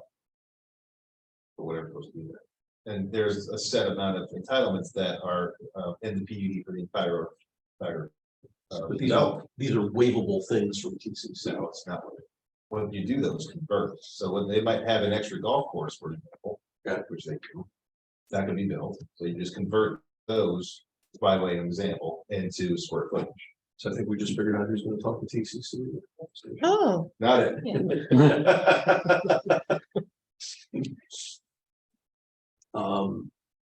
And then I put on here, obviously, the school district and the adoption aid piece. Again, there's gonna be absolutely other partners and stakeholders, but I think these are the key ones that we need to consider first as those first conversations. And then the last slide is more kind of the internal piece of, again, sort of assessing, who would be the users of this other than just the general community coming and doing one-off stuff, and really looking at, both your your private for-profit activity programs, which full disclosure, I invited a lot of them here today to make sure they were here to hear this conversation. But also the civic and nonprofit ones as well. To make sure that, you know, to Cassandra's point, and I certainly agree with, is there a use case? You know, if we build it, are they gonna come? You know, and I certainly appreciate the comments we've heard, and I know a couple other partners have walked in, so you know, be curious their thoughts as well. I would look at, you know, again, depending on what we want to build here, you know, you were kind of commenting before on other partners, you know, hey, there aren't civic services out on this, and you know, anything we need, driver's licenses, the tax bills, to whatever, we either need to drive to the courthouse in Kissimmee or go all the way down Earl O'Brien, you know, as a civic center. Would we want to consider using some of the space here, if it's available, to do, hey, Osceola County, would you want to put a driver's license office out here? You know, we've had conversations with the sheriff's department about, you know, they don't have a presence out here, and they told me 3 weeks ago, you know, they're not even sure if they're going to build that Publix building that they spent however many millions of dollars a couple of years ago because they got molded there. They don't know if they can afford to do it, and they're already overflowing in Poinciana. So I think there's an opportunity to talk to some of those kind of partners as well, if we think we want to. I think it all comes down to establish the scope of any project. I think that's where it comes down to saying, okay, what do we look at? And because you start up here, you add everything, right, which you should, and then you start whittling down to go ahead and figure out what really makes sense, because then there's, you weigh that with the costs, with programs, with everything else, and say, okay, now we've come down to our best. Yep. Our best guess. And that's why right now I'm just trying to throw as much onto the table as I can to see what's interest. And then obviously I mentioned the last one, the school district, you know, if they have interest in doing a partnership with the K-8, just expanding some of their gym space. That they desperately need. You know, even the parking lot back there. You know, again, thinking of way outside, when I think it was my first meeting on CDD, we had the prior owners of Stetson had already reached out to Jan and said, hey, about the parking deck, bless you. A parking deck back in our lot across the street behind Stetson. Sorry. Said parking lot, that's when she started. Yeah. Yeah. You know, but a parking deck type of structure, you know, would, you know, if we're gonna build vertical anyway, do we have a conversation with the school district? If we're gonna buy out that entire land on the front end, really talk to Crow, do we also talk to the school district? You know, where they're already limited on parking space, and say, hey, guys, would you put an investment of capital build dollars that we built a multi-story parking structure on their parking lot today and help them expand? That also feeds our community center and feeds, if Crow comes in on this, and could feed the downtown. It's within walking distance downtown. They're all kind of, you know, potential to come together. So, Well, and again, coming down to scope. Yep. You know, you throw it all in and then you figure out where that sweet spot. Yep. Yes, ma'am. I don't have the time. Is it okay if I speak really quick? Okay. I'm Lindsay Taylor, 1111 Indigo. I wear a couple of different hats in this community. I'm the majority owner for X Factor Dance, which is coming up on its 12th birthday as a partner program with Perla. I'm also currently on the Parks and Rec committee. I'm on to a kid at the I've been involved in a lot of the different sports programs. I've talked to a lot of the other directors. I have talked to various boards over the last 7 years really about like being promised the eventual community center. I am the dance program in town hall.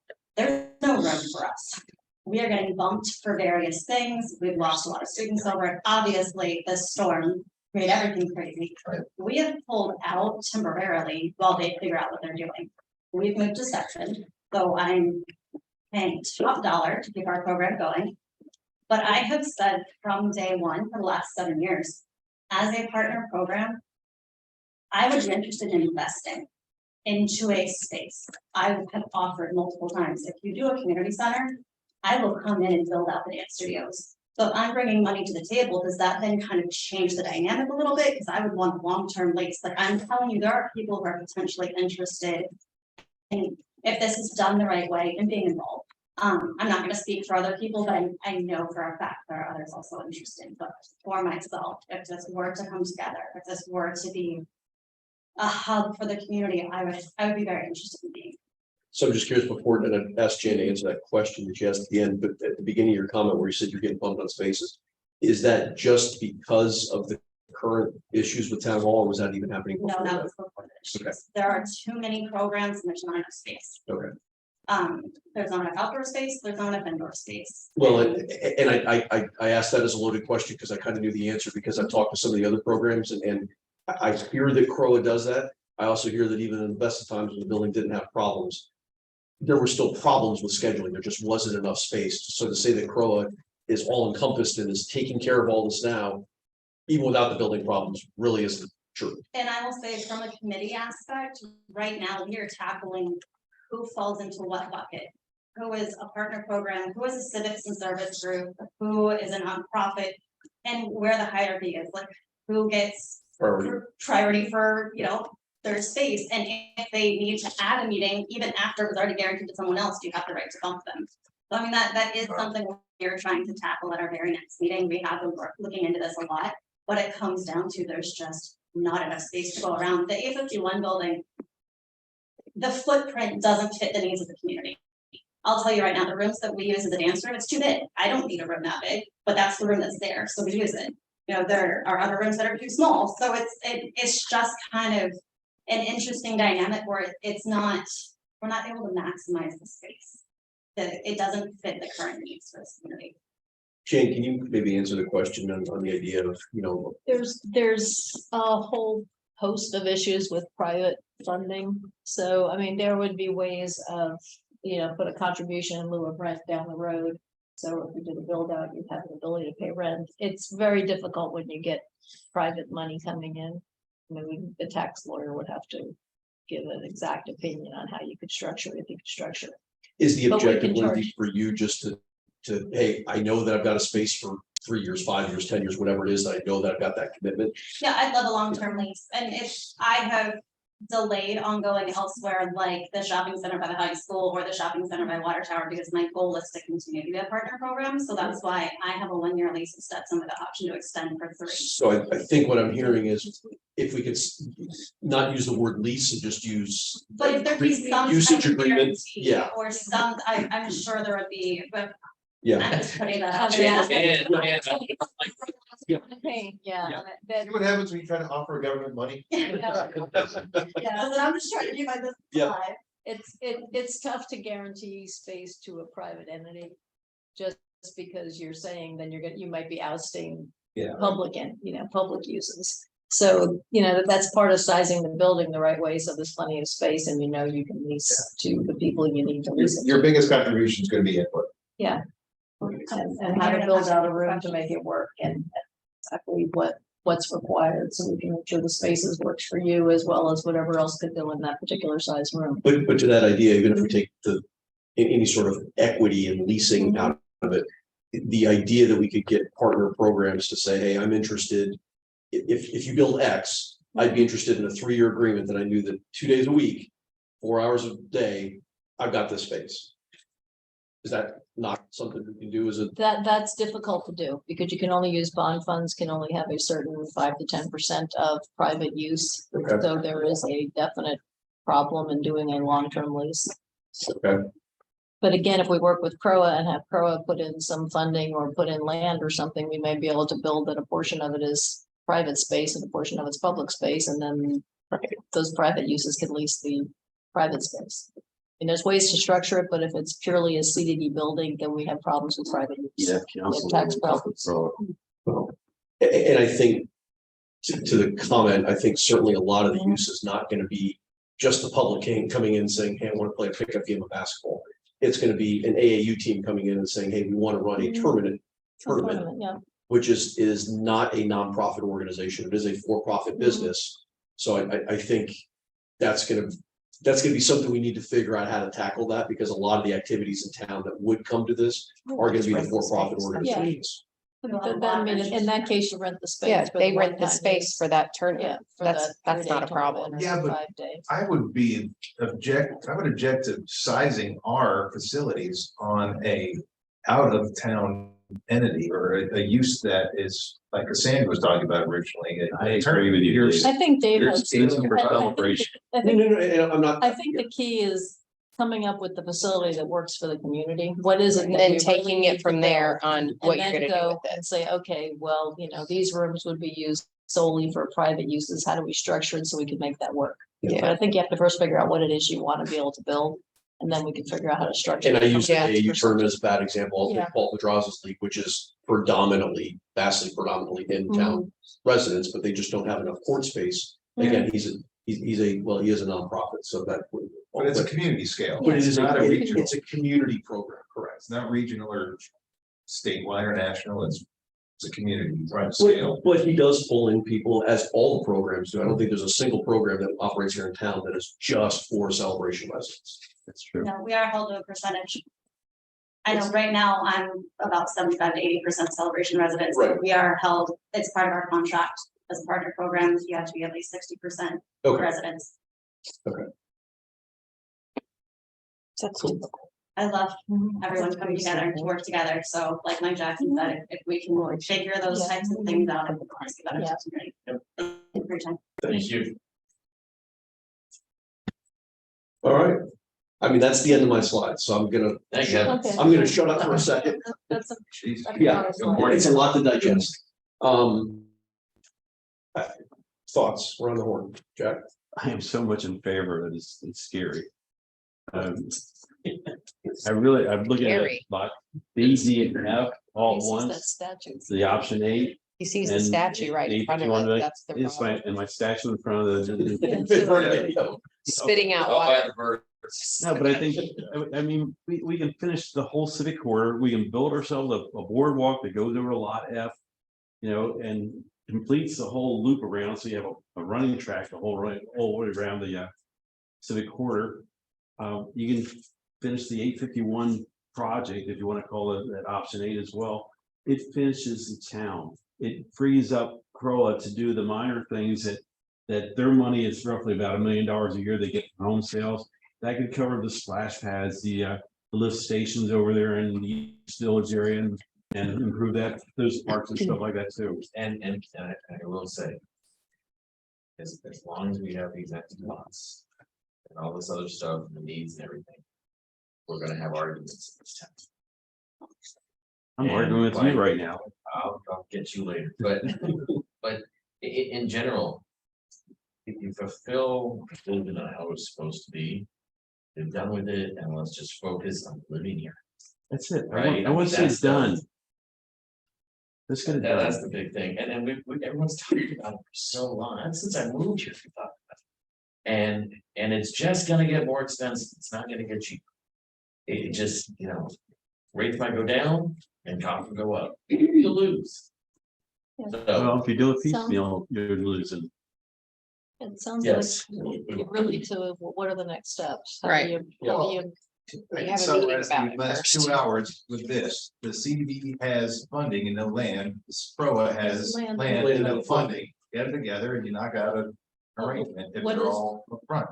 You need to get everybody together, figure out what it is you want, let Mark figure We out. can edit- we can how edit big this is 2 this? hours. This is like you put my chocolate in my peanut butter.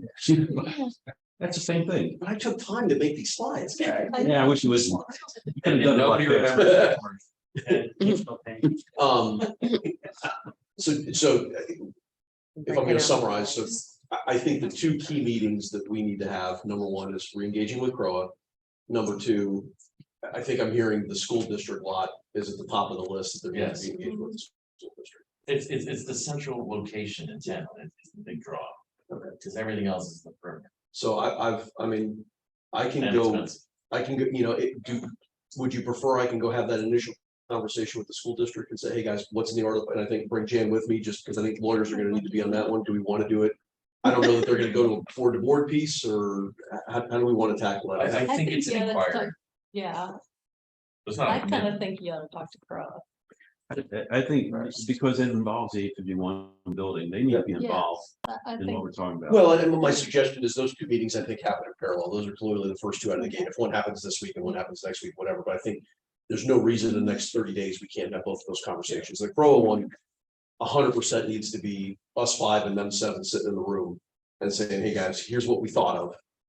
Tell us we're crazy and see what their reaction is. But I think the important piece of the school district as well Because if we're really relying on that school land, we gotta get a board back. They're Well, truly, because they're like, we really didn't mean it. That's them, that Well, changes. that would be the game changer for Crow if they knew that you have it in your back pocket. 100%, and that's why I'm almost inclined to go to the school district first, because I think Yeah. that loads us up with a lot more ammo into the conversation. It's not a hypothetical at that point. If you misunderstood the district, then you have a terrible conversation. Yeah. You have nothing. So, Let me start with that. And with that, and we can go ahead. I think then we're gonna have to then. I think we have meetings to see if there's interest. I mean, this is like a really good solution to a lot of problems. A lot of problems and less headache there. But I've said that before. okay. And so, again, is everybody okay that, I mean, I take Jan and I can engage the school district tomorrow. I'm probably gonna meeting in the next 2 weeks with their superintendent. I wouldn't take it. He'll invite me. There you go. Yeah. Thank you. He'll invite me. She's my gunslinger. That's- So, Do it. okay. I think it's. Cassandra, are you still on? Yeah, I'm listening. So, you're saying you want Jan to go with you to the district? You'd already talked to Terry on this, right? Does she, or is this new to Terry?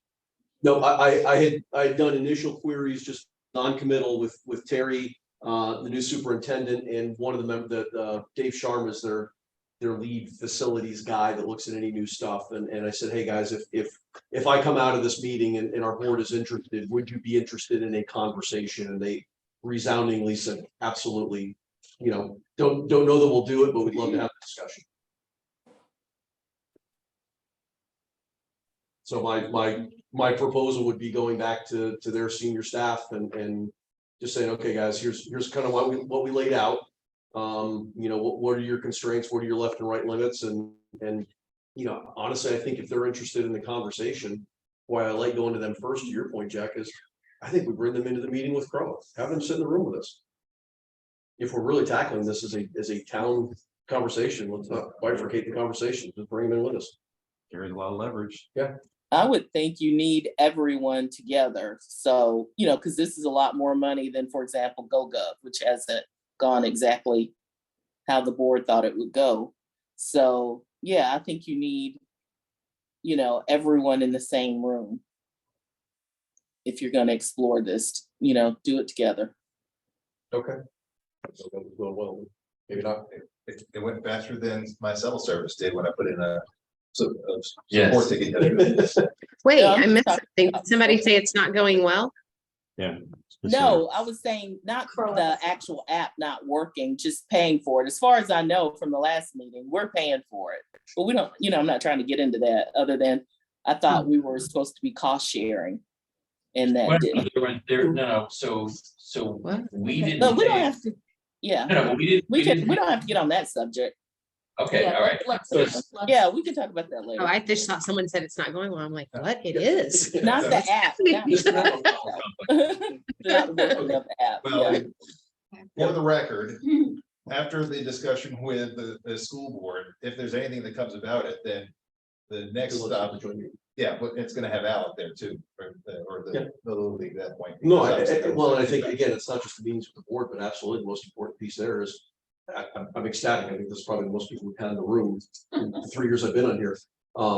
We need to get a lot more people into the room to either validate that, hey, yes, this is what we want to see, or my God, that's a 4-year-old study, and what are you thinking about? And our opinions have changed. I mean, but I think having that community feedback along with that larger group conversation is going to be both important and lengthy.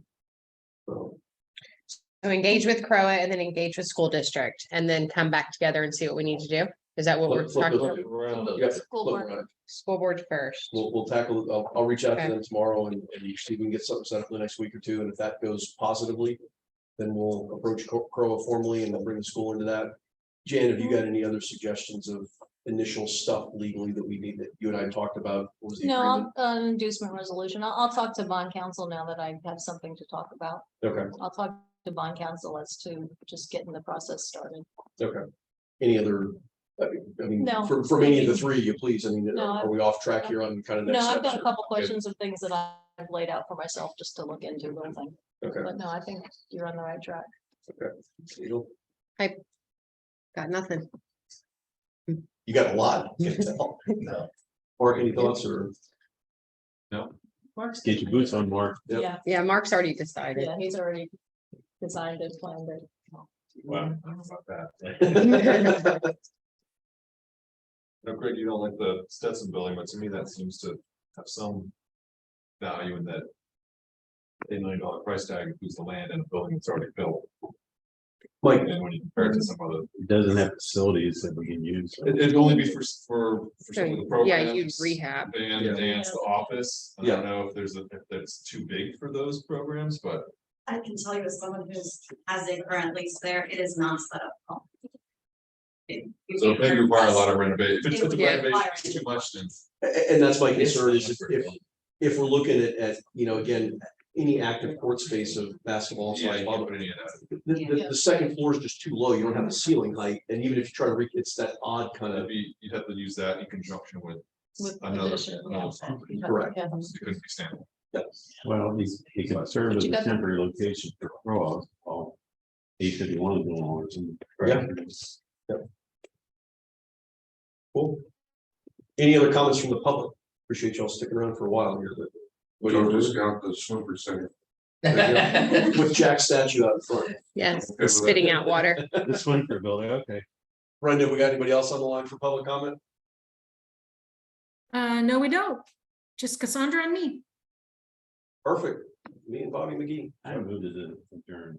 All right. You don't even have to do that. Are they? We're just done. I love it. I love it. Thanks, Brenda. Jack has left the building. Thank you, everybody. Thank you. This-